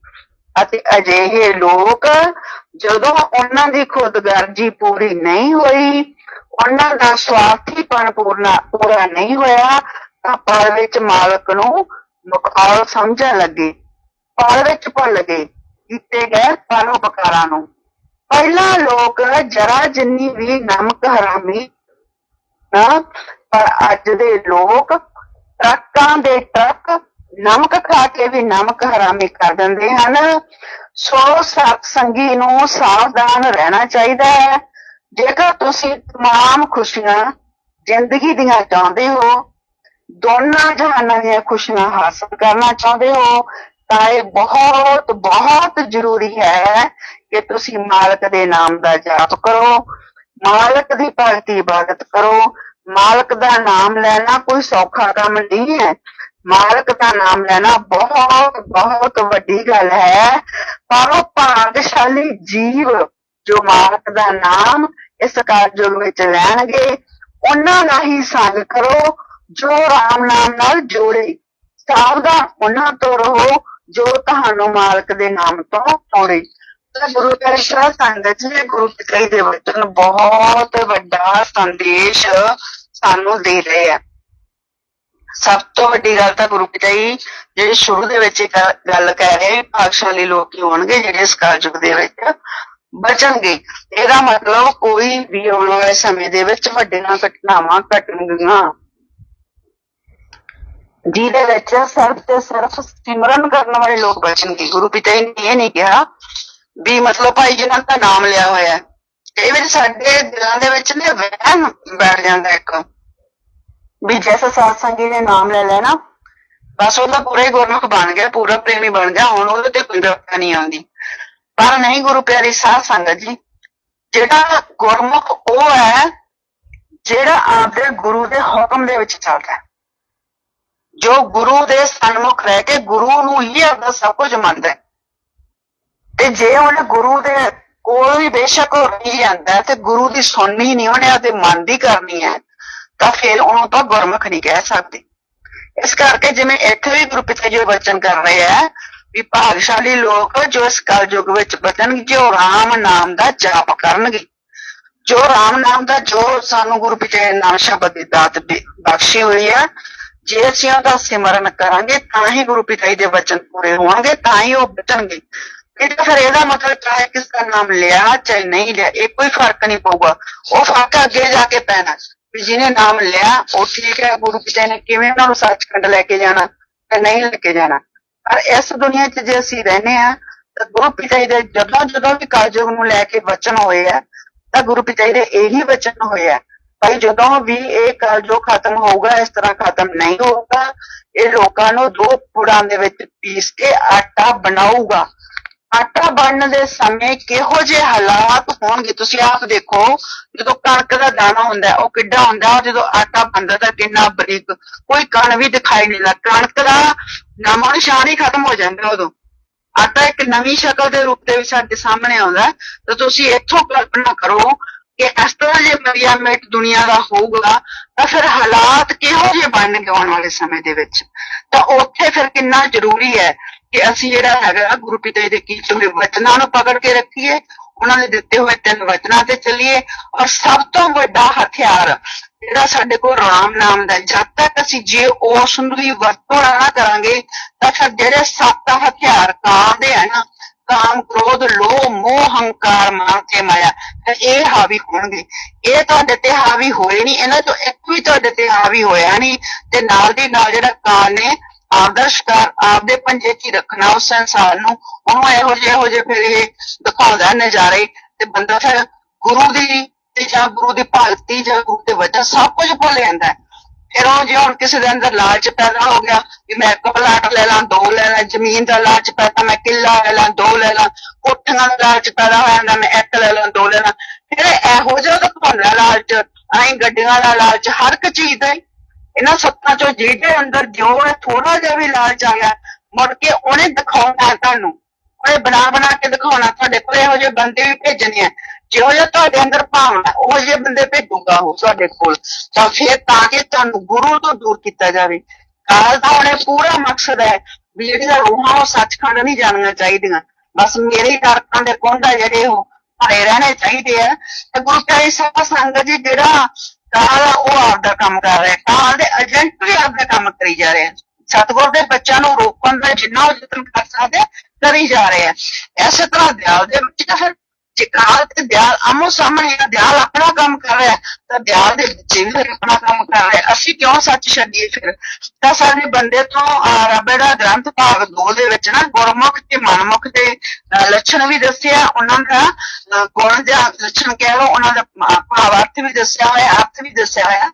ਤਾਂ ਆਪਾਂ ਗੁਣ ਜ਼ਰੂਰ ਅੱਜ ਮੈਂ ਦੱਸੂਗੀ ਤਾਂ ਕਿ ਜੇ ਸਾਨੂੰ ਗੁਰਮੁਖ ਵਾਲੇ ਗੁਣ ਪਤਾ ਹੋਣਗੇ ਤਾਂ ਹੀ ਅਸੀਂ ਉਹ ਜਿਹੇ ਬਣਾਂਗੇ ਨਾ। ਜੇ ਅਸੀਂ ਆਪਣੇ ਆਪ ਨੂੰ ਇੱਕ ਪਾਸੇ ਤਾਂ ਡੇਰਾ ਸੱਚਾ ਸੌਦਾ ਦੇ ਪ੍ਰੇਮੀ ਕਹਾਈ ਜਾਂਦੇ ਆ, ਪਰ ਜਿਹੜੇ ਗੁਣ ਆ ਸਾਡੇ ਉਹ ਮਤਲਬ ਕਿ ਗੁਰਮੁਖ ਵਾਲੇ ਤਾਂ ਹੈ ਹੀ ਨਹੀਂ, ਉਹ ਤਾਂ ਸਾਰੇ ਮਨਮੁਖਾਂ ਵਾਲੇ ਔਗਣ ਹੀ ਹੈ। ਤਾਂ ਫਿਰ ਮਤਲਬ ਫਿਰ ਅਸੀਂ ਡੇਰਾ ਸੱਚਾ ਸੌਦਾ ਦੇ ਪ੍ਰੇਮੀ ਕਹਾਉਣ ਦੇ ਹੱਕਦਾਰ ਨਹੀਂ ਆ। ਬਾਕੀ ਜਿਵੇਂ ਮੋਹਿਤ ਬੇਟੇ ਨੇ ਪਹਿਲਾਂ ਕਿਹਾ, ਅਸੀਂ ਤਾਂ ਕਹੀ ਜਾਂਦੇ ਆ ਵੀ ਸਾਡਾ ਸਤਿਗੁਰ ਕੁਲ ਮਾਲਕ ਹੈ, ਪਾਰ ਬ੍ਰਹਮ ਪਰਮੇਸ਼ਵਰ ਹੈ। ਇਹ ਵੀ ਸੰਗਤ ਆਮ ਜਿੱਥੇ ਮਿਲਦਾ ਜੋ ਵੀ ਸਾਡਾ ਤਾਂ ਭੈਣ ਜੀ ਪਿਤਾ ਨਾਲ ਬਹੁਤ ਵਿਸ਼ਵਾਸ ਹੈ, ਗੁਰੂ ਪਿਤਾ ਦਾ ਬਹੁਤ ਦ੍ਰਿੜ ਵਿਸ਼ਵਾਸ ਹੈ। ਪਰ ਕੱਲ ਨੂੰ ਜਦੋਂ ਗੁਰੂ ਪਿਤਾ ਹੀ ਵਾਪਸ ਆਉਣ ਉਹ ਵੀ ਤਾਂ ਫਿਰ ਕਹਿਣ ਨਾ ਵੀ ਹਾਂ ਭਾਈ ਇਹ ਸਾਡੇ ਪ੍ਰੇਮੀ ਹੈ। ਇੱਥੇ ਇੱਕ ਨੂੰ ਵੀ ਕਹਿਣ, ਸਾਰੀ ਸੰਗਤ ਨੂੰ ਵੀ ਕਹਿਣ, ਜੇ ਗੁਰੂ ਪਿਤਾ ਹੀ ਆ ਕੇ ਇਹ ਨਹੀਂ ਕਹਿੰਦੇ ਵੀ ਸਾਡੇ ਪ੍ਰੇਮੀ ਨਹੀਂ, ਜਾਂ ਸਾਡੇ ਵਰਗਿਆਂ ਨੂੰ ਜਾਂ ਕਿਸੇ ਨੂੰ ਵੀ ਆਪਾਂ ਨੂੰ ਗੁਰੂ ਪਿਤਾ ਹੀ ਆ ਕੇ ਨਹੀਂ ਕਹਿੰਦੇ ਵੀ ਸਾਡੇ ਪ੍ਰੇਮੀ ਨਹੀਂ ਹੈ ਭਾਈ, ਇਹਨਾਂ ਨੇ ਸਾਡੇ ਜਾਂਤ ਮਗਰੋਂ ਪ੍ਰੇਮੀਆਂ ਵਾਲਾ ਕੰਮ ਹੀ ਨਹੀਂ ਕੀਤਾ, ਇਹਨਾਂ ਨੂੰ ਅਸੀਂ ਕਿਵੇਂ ਪ੍ਰੇਮੀ ਕਹਿ ਦਈਏ। ਜੇ ਗੁਰੂ ਮਾਨ ਨਾਲ ਆਪਦੇ ਬੱਚੇ ਨਹੀਂ ਕਹਿੰਦਾ ਵੀ ਬੇਟੇ ਇਹ ਸਾਡੇ ਉਹ ਬੱਚੇ ਜਿਹੜੇ ਹੱਥ ਤੇ ਚੱਲਦੇ ਰਹੇ, ਜਾਂ ਸਾਡੇ ਉਹ ਬੱਚੇ ਜਿਨ੍ਹਾਂ ਨੇ ਸਾਡੇ ਜਾਣ ਤੋਂ ਬਾਅਦ ਵੀ ਸਾਡੇ ਬਚਨ ਹੋਏ ਨੇ, ਤਾਂ ਫਿਰ ਗੁਰੂ ਪਿਆਰੇ ਸਾਧ ਸੰਗਤ ਜੀ ਆਪਣੀ ਵੀ ਕੋਈ ਜ਼ਿੰਦਗੀ ਨਹੀਂ। ਇਸ ਕਰਕੇ ਗੁਰਮੁਖ ਹੈ, ਜੋ ਗੁਰਮੁਖ ਹੁੰਦਾ ਨਾ ਉਹ ਗੁਰੂ ਨੂੰ ਬਹੁਤ ਪਿਆਰਾ ਹੁੰਦਾ। ਤੇ ਫਿਰ ਆਪਾਂ ਵੀ ਕੋਸ਼ਿਸ਼ ਕਰੀਏ ਜੋ ਬੰਦੇ ਤੋਂ ਰੱਬ ਗ੍ਰੰਥ ਦੇ ਵਿੱਚ ਇਹ ਦਿੱਤੇ ਹੋਏ ਆ ਗੁਰਮੁਖ ਦੇ ਲੱਛਣ, ਘੱਟੋ ਘੱਟ ਅਸੀਂ ਵੀ ਉਹਨਾਂ ਨੂੰ ਆਪਦੀ ਜ਼ਿੰਦਗੀ 'ਚ ਅਪਣਾਈਏ। ਤੇ ਕਿ ਲੱਛਣ ਪੜ੍ਹ ਕੇ ਜਾਂ ਜਿਵੇਂ ਹੁਣ ਮੈਂ ਦੱਸ ਰਹੀ ਹਾਂ ਮੈਂ ਇਸੇ ਕਰਕੇ ਚਲਾ ਰਹੀ ਹਾਂ ਤੇ ਕਈਆਂ ਦੇ ਘਰਾਂ ਦੇ ਵਿੱਚ ਇਹ ਗ੍ਰੰਥ ਨਹੀਂ ਹੁੰਦਾ, ਜਾਂ ਕਈਆਂ ਦੇ ਘਰਾਂ 'ਚ ਹੈ ਤਾਂ ਮਤਲਬ ਇੰਨੇ ਹੁੰਦੇ ਵੀ ਨਹੀਂ ਪੜ੍ਹ ਸਕਦੇ। ਇਹ ਪੰਜਾਬੀ 'ਚ ਵੀ ਆ, ਹਿੰਦੀ 'ਚ ਵੀ ਆ, ਵੈਸੇ ਬੰਦੇ ਤੋਂ ਰੱਬ ਗ੍ਰੰਥ ਇਹੋ ਜਿਹੀ ਕੋਈ ਗੱਲ ਨਹੀਂ ਹੈ। ਗੁਰੂ ਪਿਆਰੇ ਸਾਧ ਸੰਗਤ ਜੀ ਨੇ ਲੱਛਣ ਦੱਸੇ ਹੋਏ ਆ ਵੀ ਗੁਰਮੁਖ ਦੇ ਗੁਣ ਤੇ ਲੱਛਣ ਕੀ ਹੁੰਦੇ ਆ। ਗੁਰਮੁਖ ਜੀਵ ਹਰ ਕਿਸੇ ਨਾਲ ਸੱਚਾਈ ਦਾ ਹੀ ਵਿਵਹਾਰ ਕਰਦਾ ਹੈ। ਜਿਹੜਾ ਵਿਵਹਾਰ ਹੁੰਦਾ ਉਹਦਾ ਵਿਵਹਾਰ ਮਤਲਬ ਆਪਾਂ ਆਚਾਰ ਵਿਹਾਰ ਕਹਿ ਲਓ, ਜਾਂ ਸਾਡਾ ਦੁਨੀਆਦਾਰੀ ਨਾਲ ਜੋ ਵਰਤਾਓ ਕਹਿ ਲਓ ਆਪਾਂ ਸੌਖੇ ਭਾਸ਼ਾ ਦੇ ਵਿੱਚ, ਉਹ ਕਹਿੰਦੇ ਸੱਚਾਈ ਨਾਲ ਹੀ ਹੁੰਦਾ। ਉਹ ਬੁਰਾਈ ਤੋਂ ਹਮੇਸ਼ਾ ਦੂਰ ਰਹਿੰਦਾ ਹੈ, ਉਹ ਕਿਸੇ ਨੂੰ ਵੀ ਧੋਖਾ ਨਹੀਂ ਦਿੰਦਾ, ਉਹ ਸਭ ਕੰਮ ਸਤਿਗੁਰ ਲਈ ਉਹਨਾਂ ਦੀ ਦਇਆ ਤੇ ਭਰੋਸੇ ਉੱਤੇ ਹੀ ਕਰਦਾ ਹੈ। ਉਹ ਗਰੀਬੀ ਤੇ ਦੀਨਤਾ ਦਾ ਅੰਗ ਨਹੀਂ ਛੱਡਦਾ, ਉਹ ਕਿਸੇ ਪਾਸੋਂ ਆਪਣੀ ਨਿੰਦਿਆ ਜਾਂ ਅਪਮਾਨ ਜਾਂ ਨਰਾਦਰੀ ਦੀਆਂ ਗੱਲਾਂ ਸੁਣ ਕੇ ਵੀ ਕਦੇ ਦੁਖੀ ਨਹੀਂ ਹੁੰਦਾ, ਸਗੋਂ ਉਸ ਵਿੱਚ ਵੀ ਆਪਣੀ ਭਲਾਈ ਹੀ ਸਮਝਦਾ ਹੈ। ਉਸ ਲਈ ਸਤਿਗੁਰ ਦੀ ਖੁਸ਼ੀ ਹੀ ਸਭ ਕੁਛ ਹੈ, ਇਸ ਲਈ ਉਹ ਸਾਰੇ ਕੰਮ ਉਹਨਾਂ ਦੀ ਖੁਸ਼ੀ ਹਾਸਲ ਕਰਨ ਵਾਸਤੇ ਹੀ ਕਰਦਾ ਹੈ। ਉਹ ਹਮੇਸ਼ਾ ਆਪਣੇ ਸਤਿਗੁਰ ਦੀ ਹੀ ਪ੍ਰਸ਼ੰਸਾ ਕਰਦਾ ਹੈ ਅਤੇ ਸਦਾ ਉਹਨਾਂ ਪਾਸੋਂ ਉਹਨਾਂ ਦੀ ਦਇਆ ਮਿਹਰ ਹੀ ਮੰਗਦਾ ਰਹਿੰਦਾ ਹੈ। ਉਹ ਕਿਸੇ ਵੀ ਦੁਨਿਆਵੀ ਪਦਾਰਥ ਦੀ ਇੱਛਾ ਨਹੀਂ ਰੱਖਦਾ, ਉਹ ਕਦੇ ਵੀ ਗਰੀਬੀ ਵਿੱਚ ਗਮ ਨਹੀਂ ਕਰਦਾ, ਉਹ ਹਰ ਤਕਲੀਫ ਨੂੰ ਬੜੀ ਧੀਰਜ ਨਾਲ ਬਰਦਾਸ਼ਤ ਕਰਦਾ ਹੋਇਆ ਆਪਣੇ ਸਤਿਗੁਰ ਦਾ ਸ਼ੁਕਰ ਹੀ ਕਰਦਾ ਹੈ। ਉਹ ਆਪਣੇ ਸਭ ਕੰਮ ਆਪਣੇ ਸਤਿਗੁਰ ਦੀ ਮੌਜ ਮੁਤਾਬਕ ਹੀ ਕਰਦਾ ਹੈ। ਉਹ ਕਦੇ ਵੀ ਆਪਣੀ ਗੱਲ ਦਾ ਪੱਖ ਨਹੀਂ ਕਰਦਾ ਅਤੇ ਨਾ ਹੀ ਦੂਜਿਆਂ ਦੀ ਗੱਲ ਨੂੰ ਉੱਚਾ ਸਾਬਤ ਕਰਨ ਦੀ ਕਦੇ ਕੋਸ਼ਿਸ਼ ਕਰਦਾ ਹੈ। ਉਹ ਝਗੜੇ ਤੇ ਵਾਦ ਵਿਵਾਦ ਦੇ ਮਸਲੇ ਤੋਂ ਉਹਾਂ ਦੂਰ ਰਹਿ ਕੇ ਆਪਣੇ ਸਤਿਗੁਰ ਦੇ ਹੀ ਗੁਣ ਗਾਉਣ ਵਿੱਚ ਮਸਤ ਰਹਿੰਦਾ ਹੈ। ਉਹ ਸੰਸਾਰੀ ਪਦਾਰਥਾਂ ਵਿੱਚ ਬਿਲਕੁਲ ਮੋਹ ਨਹੀਂ ਰੱਖਦਾ। ਹੁਣ ਆਹ ਬਹੁਤ ਔਖਾ ਕੰਮ ਹੈ, ਕਿਉਂਕਿ ਸੰਸਾਰੀ ਪਦਾਰਥ ਤਾਂ ਇੱਥੇ ਜੇ ਥੋੜਾ ਜਿਹਾ ਵੀ ਕਿਸੇ ਨੂੰ ਮਿਲ ਜੇ ਸਰੋਂ ਆਇਆ ਹੁੰਦਾ ਵੀ ਹੁਣ ਏਦੂ ਵੱਧ ਹੁਣ ਮੈਨੂੰ ਹੋਰ ਕਦੋਂ ਮਿਲੂਗਾ, ਏਦੂ ਵੱਧ ਕਿਉਂ ਮਿਲੂਗਾ। ਪਰ ਇਹ ਗੁਰਮੁਖ ਦਾ ਗੁਣ ਦੱਸਿਆ ਵੀ ਉਹ ਸੰਸਾਰੀ ਪਦਾਰਥਾਂ ਵਿੱਚ ਬਿਲਕੁਲ ਮੋਹ ਨਹੀਂ ਰੱਖਦਾ, ਸਗੋਂ ਆਪਣੇ ਆਪ ਨੂੰ ਦੁਨੀਆ ਦੀਆਂ ਨਜ਼ਰਾਂ ਤੋਂ ਛੁਪਾਉਣ ਦੀ ਹੀ ਕੋਸ਼ਿਸ਼ ਕਰਦਾ ਹੈ। ਉਹ ਕਦੇ ਵੀ ਆਪਣੀ ਪ੍ਰਸ਼ੰਸਾ ਨਹੀਂ ਕਰਵਾਉਂਦਾ ਅਤੇ ਨਾ ਹੀ ਸੁਣਨ ਦੀ ਇੱਛਾ ਰੱਖਦਾ ਹੈ। ਉਹ ਸਿਦਕ ਦਾ ਪੱਕਾ ਸਤਿਗੁਰ ਦੇ ਚਰਨਾਂ ਵਿੱਚ ਪ੍ਰੀਤ ਤੇ ਪ੍ਰਤੀਤ ਰੱਖਦਾ ਹੋਇਆ ਉਹਨਾਂ ਪਾਸੋਂ ਹਮੇਸ਼ਾ ਉਹਨਾਂ ਦੀ ਦਇਆ ਮਿਹਰ ਹੀ ਮੰਗਦਾ ਰਹਿੰਦਾ ਹੈ। ਇਸ ਕਰਕੇ ਸਤਿਗੁਰ ਵੀ ਆਪਣੇ ਅਜਿਹੇ ਸ਼ਿਸ਼ ਨੂੰ ਕਦੀ ਟੋਟਾ ਨਹੀਂ ਆਉਣ ਦਿੰਦਾ, ਬਲਕਿ ਉਸ ਉੱਤੇ ਆਪਣੀ ਦਇਆ ਮਿਹਰ ਤੇ ਬਖਸ਼ਿਸ਼ਾਂ ਦੀ ਮੂਸਲਾਧਾਰ ਵਰਖਾ ਕਰਦਾ ਰਹਿੰਦਾ ਹੈ। ਉਹ ਆਪਣੇ ਅਜਿਹੇ ਸ਼ਿਸ਼ ਗੁਰਮੁਖ ਇਨਸਾਨ ਨੂੰ ਹਮੇਸ਼ਾ ਆਪਣੀ ਨਜ਼ਰ ਵਿੱਚ ਹੀ ਰੱਖਦਾ ਹੈ। ਐਸੇ ਇਨਸਾਨ ਜੋ ਕਿਸੇ ਸੰਤ ਸਤਿਗੁਰ ਦੀ ਸ਼ਰਨ ਵਿੱਚ ਆ ਕੇ ਉਹਨਾਂ ਦੀ ਸਿੱਖਿਆ ਤੇ ਪੂਰਾ ਅਮਲ ਕਰਦੇ ਹਨ, ਉਹ ਮੰਦੇ ਕਰਮਾਂ ਤੋਂ ਘਿਰਨਾ ਕਰਦੇ ਹੋਏ ਨੇਕ ਕਰਮ ਕਮਾਉਂਦੇ ਤੇ ਮਾਲਕ ਦੀ ਭਗਤੀ ਤੇ ਰੰਗ ਦੇ ਵਿੱਚ ਰੰਗੇ ਰਹਿੰਦੇ ਹਨ। ਤਾਂ ਮਤਲਬ ਅਜਿਹਿਆਂ ਨੂੰ ਅਸੀਂ ਆਪਾਂ ਕੀ ਕਹਿੰਦੇ ਆ, ਜਿਹੜਾ ਗੁਰਮੁਖ ਹੁੰਦਾ ਹੈ ਉਹ ਆਮ ਤੌਰ ਤੇ ਉਹਨਾਂ ਨੇਕ ਇਨਸਾਨ ਜੋ ਆਪਣੇ ਸਤਿਗੁਰ ਦੇ ਹਰ ਹੁਕਮ ਤੇ ਹਰ ਰਜਾ ਨੂੰ ਸਿਰ ਮੱਥੇ ਮੰਨਦੇ ਹਨ ਤੇ ਗੁਰੂ ਦੀ ਮਰਜ਼ੀ ਤੋਂ ਇੱਕ ਇੰਚ ਵੀ ਪਾਸੇ ਨਹੀਂ ਹੁੰਦਾ। ਇਹ ਸਾਰਾ ਇਹਨਾਂ ਨੇ ਗੁਰਮੁਖਾਂ ਬਾਰੇ ਦੱਸਿਆ। ਤਾਂ ਹੁਣ ਇਹ ਅਸੀਂ ਵਿਚਾਰ ਕਰੀਏ ਕਿ ਸਾਡੇ ਅੰਦਰ ਗੁਰਮੁਖਾਂ ਵਾਲੇ ਗੁਣ ਹੈ ਜਾਂ ਨਹੀਂ। ਦੂਜੇ ਪਾਸੇ ਨਾਲ ਹੀ ਇਹਨਾਂ ਨੇ ਮਨਮੁਖਾਂ ਦੇ ਜਿਹੜੇ ਲੱਛਣ ਹੈ, ਮਨਮੁਖਾਂ ਦੇ ਗੁਣ ਉਹ ਵੀ ਦੱਸੇ ਆ। ਤਾਂ ਫਿਰ ਸਾਨੂੰ ਉਹ ਵੀ ਦੇਖ ਲੈਣਾ ਚਾਹੀਦਾ ਕਿ ਸਾਡੇ ਚ ਕਿਤੇ ਤਾਂ ਨਹੀਂ ਵੀ ਮਨਮੁਖਾਂ ਵਾਲੇ ਜਿਹੜੇ ਗੁਣ ਦੱਸੇ ਜਾਂ ਮਨਮੁਖਾਂ ਦੇ ਜੋ ਗੁਣ ਸਾਡੇ ਚ ਉਹ ਵੀ ਹੈ, ਕਿ ਸਾਨੂੰ ਉਹ ਕੱਢਣੇ ਪੈਣਗੇ। ਜਦ ਤੱਕ ਅਸੀਂ ਸੱਚੇ ਗੁਰਮੁਖ ਨਹੀਂ ਨਾ ਬਣਦੇ ਤਾਂ ਗੁਰੂ ਪਿਆਰੀ ਸਾਧ ਸੰਗਤ ਜੀ ਯਕੀਨ ਮੰਨੋ, ਗੁਰੂ ਨੇ ਮਾਣ ਨਹੀਂ ਕਰਨਾ। ਗੁਰੂ ਨੇ ਨਹੀਂ ਕਹਿਣਾ ਵੀ ਹਾਂ ਇਹ ਮੇਰਾ ਪ੍ਰੇਮੀ ਹੈ। ਇਹ ਗੱਲ ਪੱਕੀ ਹੈ ਕਿ ਅਸੀਂ ਆਪਦੇ ਮਨ ਦੇ ਪਿੱਛੇ ਚੱਲੇ ਹੋਏ ਆ। ਮਨ ਦੇ ਪਿੱਛੇ ਜਿਹੜਾ ਚੱਲਣ ਵਾਲਾ ਹੁੰਦਾ ਹੈ, ਮਨਮੁਖ ਦਾ ਅਰਥ ਹੀ ਹੈ, ਕਹਿੰਦੇ ਮਨਮੁਖ ਮਤਲਬ ਮਨ ਨੂੰ ਮੁੱਖ ਰੱਖ ਕੇ ਜਿਹੜਾ ਹਰ ਵਿਹਾਰ ਕਰਨ ਵਾਲਾ ਹੰਕਾਰੀ ਇਨਸਾਨ, ਇਹਨਾਂ ਨੇ ਇਹ ਪਰਿਭਾਸ਼ਾ ਦਿੱਤੀ ਹੈ। ਅਜਿਹੇ ਇਨਸਾਨ ਕਿਸੇ ਵੀ ਗੁਰੂ ਦੀ ਸਿੱਖਿਆ ਅਨੁਸਾਰ ਨਹੀਂ ਚੱਲਦੇ, ਸਗੋਂ ਆਪਣੀ ਅਕਲ ਨੂੰ ਵੱਡਾ ਸਮਝਦੇ ਹੋਏ ਮਹਾਂਪੁਰਸ਼ਾਂ ਦੇ ਬਚਨਾਂ ਦੀ ਕਾਟ ਛੱਡ ਕਰਨ ਦੀ ਕੋਸ਼ਿਸ਼ ਵਿੱਚ ਰਹਿੰਦੇ ਹਨ। ਅਜਿਹੇ ਲੋਕ ਨਿਰੇ ਢੀਠ ਤੇ ਬੇਸ਼ਰਮ ਹੁੰਦੇ ਹਨ। ਆਪਣੇ ਆਮ ਜੀਵਨ ਵਿਹਾਰ ਵਿੱਚ ਵੀ ਅਜਿਹੇ ਲੋਕ ਕਿਸੇ ਸਿਆਣੇ ਦੀ ਸਲਾਹ ਉਲਟ ਸਮਝਦੇ ਹਨ, ਭਾਵੇਂ ਉਹ ਉਹਨਾਂ ਦੇ ਫਾਇਦੇ ਲਈ ਕਿਉਂ ਨਾ ਹੋਵੇ। ਅਜਿਹੇ ਲੋਕ ਇਸ ਦੁਨੀਆ ਵਿੱਚ ਵੀ ਹਮੇਸ਼ਾ ਨੁਕਸਾਨ ਉਠਾਉਂਦੇ ਹਨ ਅਤੇ ਪਰਮਾਰਥ ਤੋਂ ਵੀ, ਰੱਬ ਦੀ ਭਗਤੀ ਤੋਂ ਵੀ ਬਹੁਤ ਦੂਰ ਰਹਿੰਦੇ ਹਨ। ਜਿਹੜਾ ਮਨਮੁਖ ਹੈ, ਮਨਮੁਖ ਇਨਸਾਨ ਆਪਣੇ ਮਨ ਵਿੱਚ ਹਮੇਸ਼ਾ ਚਤੁਰਾਈ ਤੇ ਕਪਟ ਰੱਖਦਾ ਹੈ। ਆਪਣੇ ਮਤਲਬ ਨੂੰ ਹੱਲ ਕਰਨ ਲਈ ਦੂਜਿਆਂ ਨੂੰ ਧੋਖਾ ਦੇਣਾ ਉਹ ਚੰਗਾ ਸਮਝਦਾ ਹੈ। ਉਹ ਕਿਸੇ ਦਾ ਵੀ ਹੁਕਮ ਮੰਨਣਾ ਪਸੰਦ ਨਹੀਂ ਕਰਦਾ। ਉਹ ਦੂਜਿਆਂ ਦੀ ਵਡਿਆਈ ਹੁੰਦੀ ਵੀ ਨਹੀਂ ਸਾਰ ਸਕਦਾ। ਉਹ ਦੂਜਿਆਂ ਉੱਤੇ ਹੁਕਮ ਚਲਾਉਂਦਾ ਤੇ ਦੂਜਿਆਂ ਤੋਂ ਆਪਣੀ ਸੇਵਾ ਕਰਵਾਉਂਦਾ ਹੈ। ਉਹ ਹਮੇਸ਼ਾ ਆਪਣੇ ਹੰਕਾਰ ਵਿੱਚ ਹੀ ਮੱਤਿਆ ਰਹਿੰਦਾ ਹੈ ਅਤੇ ਹਮੇਸ਼ਾ ਆਪਣੀ ਮਾਣ ਵਡਿਆਈ ਹੀ ਚਾਹੁੰਦਾ ਹੈ। ਉਹ ਕਦੇ ਵੀ ਆਪਣੀ ਨਿੰਦਿਆ ਜਾਂ ਨਰਾਦਰੀ ਨੂੰ ਸਹਿਣ ਨਹੀਂ ਕਰ ਸਕਦਾ। ਉਹ ਸੇਵਾ ਕਰਨ ਤੋਂ ਹਮੇਸ਼ਾ ਕੰਨੀ ਕਤਰਾਉਂਦਾ ਹੈ, ਕਿਉਂਕਿ ਉਸਦੇ ਅੰਦਰ ਸੇਵਾ ਭਾਵਨਾ ਦੀ ਜਰਾ ਜਿੰਨੀ ਵੀ ਭਾਵਨਾ ਨਹੀਂ ਹੁੰਦੀ। ਉਹ ਆਪਣੇ ਆਰਾਮ ਦਾ ਹੀ ਬਹੁਤਾ ਖਿਆਲ ਰੱਖਦਾ ਹੈ। ਮਨਮੁਖ ਇਨਸਾਨ ਦੁਨਿਆਵੀ ਤੁੱਛ ਪਦਾਰਥਾਂ ਦਾ ਬਹੁਤ ਮੋਹ ਕਰਦਾ ਹੈ ਅਤੇ ਕਿਸੇ ਵੀ ਪ੍ਰਕਾਰ ਦੇ ਨਫੇ ਤੇ ਨੁਕਸਾਨ ਤੋਂ ਬਹੁਤ ਛੇਤੀ ਪ੍ਰਭਾਵਿਤ ਹੋ ਜਾਂਦਾ ਹੈ। ਉਹ ਕਦੇ ਵੀ ਆਪਣੇ ਲਾਲਚ ਨੂੰ ਨਹੀਂ ਛੱਡਦਾ। ਉਹ ਹਮੇਸ਼ਾ ਹੀ ਦੂਜਿਆਂ ਤੋਂ ਕੁਝ ਹਾਸਲ ਕਰਨ ਦੀ ਕੋਸ਼ਿਸ਼ ਵਿੱਚ ਰਹਿੰਦਾ ਹੈ। ਉਹ ਕਦੇ ਕਿਸੇ ਨੂੰ ਦੇਣਾ ਕੁਝ ਨਹੀਂ ਚਾਹੁੰਦਾ। ਉਹ ਆਪਣੇ ਕਾਰ ਵਿਹਾਰ ਵਿੱਚ ਕਦੇ ਵੀ ਸੱਚਾ ਤੇ ਸੁੱਚਾ ਨਹੀਂ ਹੁੰਦਾ।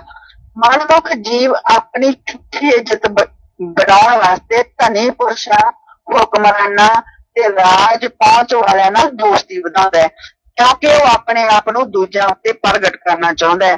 ਦੂਜਿਆਂ ਨੂੰ ਆਪਸ ਵਿੱਚ ਲੜਾ ਕੇ ਆਪਣਾ ਉੱਲੂ ਸਿੱਧਾ ਕਰਨਾ, ਆਪਣਾ ਮਤਲਬ ਹੱਲ ਕਰਨਾ ਉਸਦਾ ਮੰਤਵ ਹੁੰਦਾ ਹੈ। ਉਹ ਨਿੱਤ ਨਵੀਆਂ ਚੀਜ਼ਾਂ ਦੇਖ ਕੇ ਤੇ ਨਵੀਆਂ ਗੱਲਾਂ ਸੁਣ ਕੇ ਬਹੁਤ ਖੁਸ਼ ਹੁੰਦਾ ਹੈ। ਉਹ ਐਸ਼ੋ ਆਰਾਮ ਤੇ ਭੋਗ ਵਿਲਾਸ ਦੇ ਪਦਾਰਥਾਂ ਦਾ ਬਹੁਤ ਮੋਹ ਰੱਖਦਾ ਹੈ ਅਤੇ ਦੂਜਿਆਂ ਦੀ ਚੰਗੀ ਮਾੜੀ ਨਿੰਦਾ ਚੁਗਲੀ ਸੁਣਨ ਤੇ ਕਰਨ ਵਿੱਚ ਵੀ ਆਪਣੇ ਆਪ ਨੂੰ ਖੱਚਤ ਰੱਖਦਾ ਹੈ। ਇਸ ਕਰਕੇ ਮਨਮੁਖ ਜੀਵ ਸਤਿਗੁਰ ਦੀ ਮਿਹਰ ਤੋਂ ਖਾਲੀ ਰਹਿੰਦਾ ਹੈ ਤੇ ਇਸ ਤਰ੍ਹਾਂ ਆਪਣੇ ਅਨਮੋਲ ਜਨਮ ਨੂੰ ਕੌਡੀਆਂ ਬਦਲੇ ਮਿੱਟੀ ਵਿੱਚ ਰੋਲ ਕੇ ਰੋਂਦਾ ਧੋਂਦਾ ਇਸ ਜਗਤ ਤੋਂ ਤੁਰ ਜਾਂਦਾ ਹੈ। ਤਾਂ ਗੁਰੂ ਪਿਆਰੀ ਸਾਧ ਸੰਗਤ ਜੀ, ਮੈਂ ਤਾਂ ਜਿਹੜੇ ਮਨਮੁਖ ਵਾਲੇ ਲੱਛਣ ਪੜ੍ਹੇ ਆ ਤੇ ਇਹ ਸਾਰੇ ਗੁਰੂ ਸੰਗਤ ਦੀ ਗਦਾਰ ਕਮੇਟੀ ਸਾਰੇ ਇਹੀ ਗੁਣ ਆ ਬਸ ਜਿਹੜੇ ਮਨਮੁਖ ਦੇ ਲੱਛਣ ਪਏ ਆ। ਨਹੀਂ ਤਾਂ ਉਹ ਕਹਿੰਦੇ ਸਤਿਗੁਰ ਦੀ ਮਿਹਰ ਤੋਂ ਖਾਲੀ ਰਹਿੰਦਾ ਕੀਤੇ, ਉਹਨਾਂ ਨੇ ਇਹ ਗੱਲ ਲਿਖੀ ਹੈ ਤੇ ਬਿਲਕੁਲ ਸੱਚ ਹੈ। ਇੱਕ ਵੀ ਮੈਨੂੰ ਉਹਦੇ ਤੇ ਇਹੋ ਜਿਹਾ ਨਹੀਂ ਲੱਗਿਆ ਵੀ ਜਿਹੜਾ ਸਾਡੀ ਗੁਰੂ ਸੰਗਤ ਦੀ ਗਦਾਰ ਕਮੇਟੀ ਦੇ ਵਿੱਚ ਨਾ ਹੋਵੇ ਮਨਮੁਖਾਂ ਵਾਲਾ। ਤੇ ਆਪਣੇ ਆਪ ਨੂੰ ਕਹਾਉਂਦੇ ਉਹ ਡੇਰੇ ਦੇ ਬਹੁਤ ਵੱਡੇ ਪ੍ਰਬੰਧਕ ਹੈ।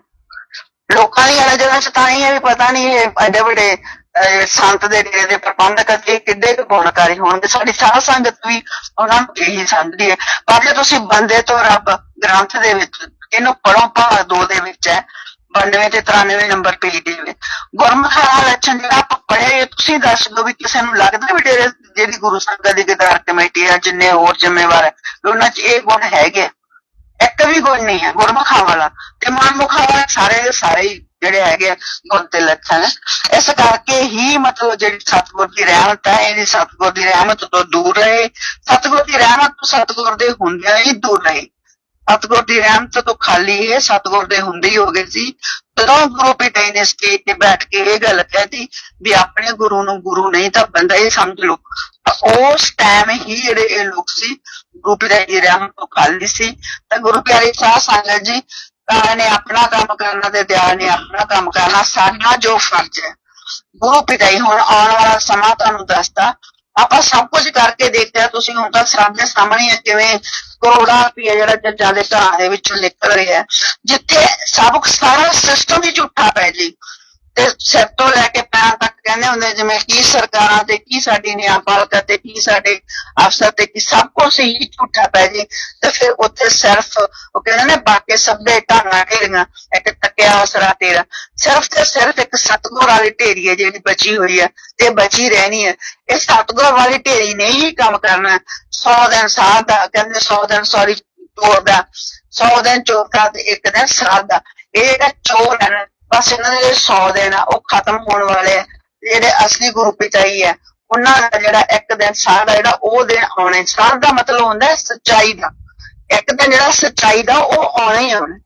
ਗੁਰੂ ਪਿਆਰੀ ਸਾਧ ਸੰਗਤ ਜੀ ਇਸ ਕਰਕੇ ਜਦੋਂ ਉਹ ਸੱਚਾਈ ਦਾ ਦਿਨ ਆਵੇ ਤਾਂ ਜਿਵੇਂ ਗੁਰੂ ਪਿਤਾ ਜੀ ਦੇ ਵਚਨ ਕੀਤੇ ਹੋਏ ਵੀ ਭਾਗਸ਼ਾਲੀ ਲੋਕ ਆ ਜਿਹੜੇ ਬਚਣਗੇ ਕਲਯੁਗ ਦੇ ਵਿੱਚ, ਤੇ ਆਪਾਂ ਵੀ ਭਾਗਸ਼ਾਲੀ ਬਣੀਏ ਤਾਂ ਕਿ ਆਪਦੇ ਗੁਰੂ ਪਿਤਾ ਜੀ ਦੇ ਦਰਸ਼ਨ ਕਰੀਏ। ਤੇ ਗੁਰੂ ਪਿਤਾ ਜੀ ਜਦੋਂ ਵਾਪਸ ਆਉਣ ਤੇ ਆਪਾਂ ਵੀ ਗੁਰਮੁਖ ਬਣ ਕੇ ਰਹੀਏ। ਜੇ ਅਸੀਂ ਗੁਰੂ ਵਾਲੇ ਹੋ ਕੇ ਗੁਰੂ ਨੂੰ ਧਾਰਨ ਕਰਕੇ ਗੁਰੂ ਦੀ ਪ੍ਰੇਮ ਨਿਸ਼ਾਨੀ ਲੋਕ ਤੇ ਗਲ ਵਿੱਚ ਪਾ ਕੇ ਤੇ ਫਿਰ ਵੀ ਜੇ ਅਸੀਂ ਗੁਰਮੁਖ ਨਾ ਬਣ ਗਏ ਤਾਂ ਫਿਰ ਤਾਂ ਗੁਰੂ ਪਿਆਰੀ ਸਾਧ ਸੰਗਤ ਜੀ ਸਾਡੇ ਲਈ ਵੀ ਲੱਖਾਂ ਹੀ ਲਾਹਨਤ ਹੈ। ਫਿਰ ਤਾਂ ਇਸ ਕਰਕੇ ਆਪਾਂ ਪੂਰੀ ਕੋਸ਼ਿਸ਼ ਕਰੋ ਕਿ ਦੁਨੀਆ ਨੂੰ ਨਹੀਂ ਆਪਾਂ ਸੁਧਾਰ ਸਕਦੇ, ਨਾ ਇਹ ਸਿਸਟਮ ਨੂੰ ਆਪਾਂ ਸੁਧਾਰ ਸਕਦੇ। ਉਹਦੇ ਵਾਸਤੇ ਕੋਈ ਮਾਲਕ ਆਪ ਬੈਠਾ ਹੈ। ਆਪ ਆਏ ਬੈਠੇ ਜਦੋਂ ਸੱਚਖੰਡ ਅਨਾਮੀ ਸਤਨਾਮੀ ਮੈਂ ਛੱਡ ਕੇ ਜਦੋਂ ਕੋਲ ਮਾਲਕ ਪਾਰ ਬ੍ਰਹਮ ਪਰਮੇਸ਼ਰ ਗੁਰੂ ਪਿਤਾ ਜੀ ਦੇ ਰੂਪ ਚ ਮਤਲਬ ਧਰਤੀ ਤੇ ਆਏ ਬੈਠੇ ਹੈ ਤਾਂ ਫਿਰ ਉਹ ਦੁਨੀਆ ਨੂੰ ਸੁਧਾਰਨ ਦਾ ਕੰਮ ਉਹਨਾਂ ਦਾ, ਉਹਨਾਂ ਨੇ ਕਰ ਲੈਣਾ ਆਪਦਾ। ਗੁਰੂ ਪਿਤਾ ਜੀ ਦੇ ਵਚਨ ਹੈ ਕਹਿੰਦੇ ਇਨਸਾਨੀਅਤ ਦੀ ਭਲਾਈ ਕਰਨ ਵਾਸਤੇ ਕਹਿੰਦੇ ਸਾਨੂੰ ਕੋਈ ਰੋਕ ਹੀ ਨਹੀਂ ਸਕਦਾ ਮਾਈ ਦੇ ਲਾ। ਤਾਂ ਗੁਰੂ ਪਿਤਾ ਜੀ ਸਾਧ ਸੰਗਤ ਜੀ ਉਹਨੇ ਬੁਰਾਈਆਂ ਕਿਵੇਂ ਖਤਮ ਕਰਨੀਆਂ, ਕਿਵੇਂ ਇਨਸਾਨੀਅਤ ਦਾ ਜਿਹੜਾ ਭਲਾ ਕਰਨਾ, ਉਹ ਗੁਰੂ ਪਿਤਾ ਜੀ ਦਾ ਆਪ ਦਾ ਮਕਸਦ ਹੈ। ਕਿਵੇਂ ਉਹਨਾਂ ਨੇ ਇਹ ਬੁਰਾਈ ਦਾ ਯੁੱਗ ਖਤਮ ਕਰਨਾ ਤੇ ਕਿਵੇਂ ਜਿਹੜਾ ਸਤਿਯੁਗ ਲੈ ਕੇ ਆਉਣਾ, ਇਹ ਗੁਰੂ ਪਿਤਾ ਜੀ ਦਾ ਕੰਮ ਹੈ। ਪਰ ਗੁਰੂ ਪਿਤਾ ਜੀ ਦੇ ਇਸ ਕੰਮ ਦੇ ਵਿੱਚ ਜਿੰਨਾ ਅਸੀਂ ਸਹਿਯੋਗ ਕਰ ਸਕਦੇ ਹਾਂ ਉਹ ਸਹਿਯੋਗ ਸਾਡਾ ਕੀ ਆ ਕਿ ਪਹਿਲਾਂ ਅਸੀਂ ਖੁਦ ਗੁਰਮੁਖ ਬਣੀਏ। ਜੇ ਅਸੀਂ ਖੁਦ ਗੁਰਮੁਖ ਬਣਾਂਗੇ, ਅਸੀਂ ਖੁਦ ਸਤਿਯੁਗ ਦੇ ਵਿੱਚ ਜਾਣ ਦੇ ਜਿਹੜੇ ਹੈਗੇ ਆ ਉਹ ਭਾਗੀਦਾਰ ਬਣੀਏ। ਅਸੀਂ ਉਹ ਭਾਗਸ਼ਾਲੀ ਜੀ ਬਣੀਏ ਜਿਨ੍ਹਾਂ ਵਾਸਤੇ ਗੁਰੂ ਪਿਤਾ ਜੀ ਵਚਨ ਕਰਨਗੇ ਵੀ ਭਾਈ ਭਾਗਸ਼ਾਲੀ ਹੋਣਗੇ ਜੋ ਬਚਣਗੇ ਕਲਯੁਗ ਦੇ ਵਿੱਚ। ਤਾਂ ਗੁਰੂ ਪਿਆਰੀ ਸਾਧ ਸੰਗਤ ਜੀ ਹਰ ਵਾਰੀ ਹੁਣ ਮੈਂ ਇਹੀ ਗੱਲ ਇਸੇ ਕਰਕੇ ਕਹਿੰਦੀ ਹਾਂ ਕਿ ਜੇ ਅਸੀਂ ਗੁਰੂ ਵਾਲੇ ਹੋ ਕੇ ਗੁਰਮੁਖ ਨਹੀਂ ਆ, ਸਾਡੇ ਵਿੱਚ ਗੁਰਮੁਖ ਵਾਲੇ ਲੱਛਣ ਨਹੀਂ ਹੈ, ਸਾਡੇ ਵਿੱਚ ਸਤਿਯੁਗੀ ਮਨੁੱਖ ਵਾਲੇ ਜਿਹੜੇ ਹੈਗੇ ਆ ਉਹ ਲੱਛਣ ਨਹੀਂ ਹੈ, ਤਾਂ ਫਿਰ ਅਸੀਂ ਆਪਣੇ ਆਪ ਨੂੰ ਬਦਲ ਗਏ। ਜਦ ਤੱਕ ਅਸੀਂ ਆਪਣੇ ਆਪ ਨੂੰ ਬਦਲਾਂਗੇ ਨਹੀਂ ਤਾਂ ਯਕੀਨ ਰੱਖੋ ਆਉਣ ਵਾਲੇ ਸਮੇਂ ਦੇ ਵਿੱਚ ਫਿਰ ਗੁਰੂ ਦਾ ਪਿਆਰ ਨਹੀਂ ਮਿਲੂਗਾ। ਇਹ ਕਲਯੁਗ ਦੇ ਵਿੱਚ ਗੱਲਾਂ ਹੋਰ ਹੁੰਦੀਆਂ, ਸਤਿਯੁਗ ਦੇ ਵਿੱਚ ਗੱਲਾਂ ਹੋਰ ਹੁੰਦੀਆਂ। ਜੇ ਗੁਰੂ ਪਿਤਾ ਜੀ ਹੁਣ ਇਦੋਂ 2017 ਦੇ ਵਿੱਚ ਮਤਲਬ ਗੁਰੂ ਪਿਤਾ ਜੀ ਵੈਸੇ ਤਾਂ ਵਚਨ ਕਰਦੇ ਹੁੰਦੇ ਸੀ, ਕਹਿੰਦੇ ਭਾਈ ਸਾਨੂੰ ਸਾਹਮਣੇ ਦਾ ਪਤਾ ਲੱਗ ਜਾਂਦਾ ਵੀ ਉਹਦੀ ਭਾਵਨਾ ਕਿਹੋ ਜਿਹੀ ਹੈ, ਉਹਦੇ ਅੰਦਰ ਬੁਰਾਈ ਹੈ ਜਾਂ ਚੰਗਿਆਈ ਹੈ। ਪਰ ਫਿਰ ਵੀ गुरु पिता जी सब ਨੂੰ ਆਸ਼ੀਰਵਾਦ ਦਿੰਦੇ ਰਹੇ, ਸਭ ਨੂੰ ਖੁਸ਼ੀਆਂ ਦਿੰਦੇ ਰਹੇ। ਗੁਰੂ ਪਿਤਾ ਜੀ ਨੇ ਕਦੇ ਕਿਸੇ ਦਾ ਪਰਦਾ ਨਹੀਂ ਚੱਕਿਆ। ਪਰ ਜੇ ਹੁਣ ਆਪਾਂ ਆਉਣ ਵਾਲੇ ਸਮੇਂ ਦੇ ਵਿੱਚ ਵੀ ਇਹ ਸੋਚੀਏ ਵੀ ਅਸੀਂ ਹੁਣ ਵੀ ਬੁਰਾਈਆਂ ਕਰੀ ਜਾਈਏ, ਜਦੋਂ ਗੁਰੂ ਪਿਤਾ ਜੀ ਵਾਪਸ ਆਉਣ ਵੀ ਕਦੇ ਸਾਨੂੰ ਉਵੇਂ ਹੀ ਪ੍ਰੇਮ ਮਿਲੂਗਾ, ਇਹਦੀ ਉਮੀਦ ਛੱਡ ਦੋ ਗੁਰੂ ਪਿਆਰੀ ਸਾਧ ਸੰਗਤ ਜੀ।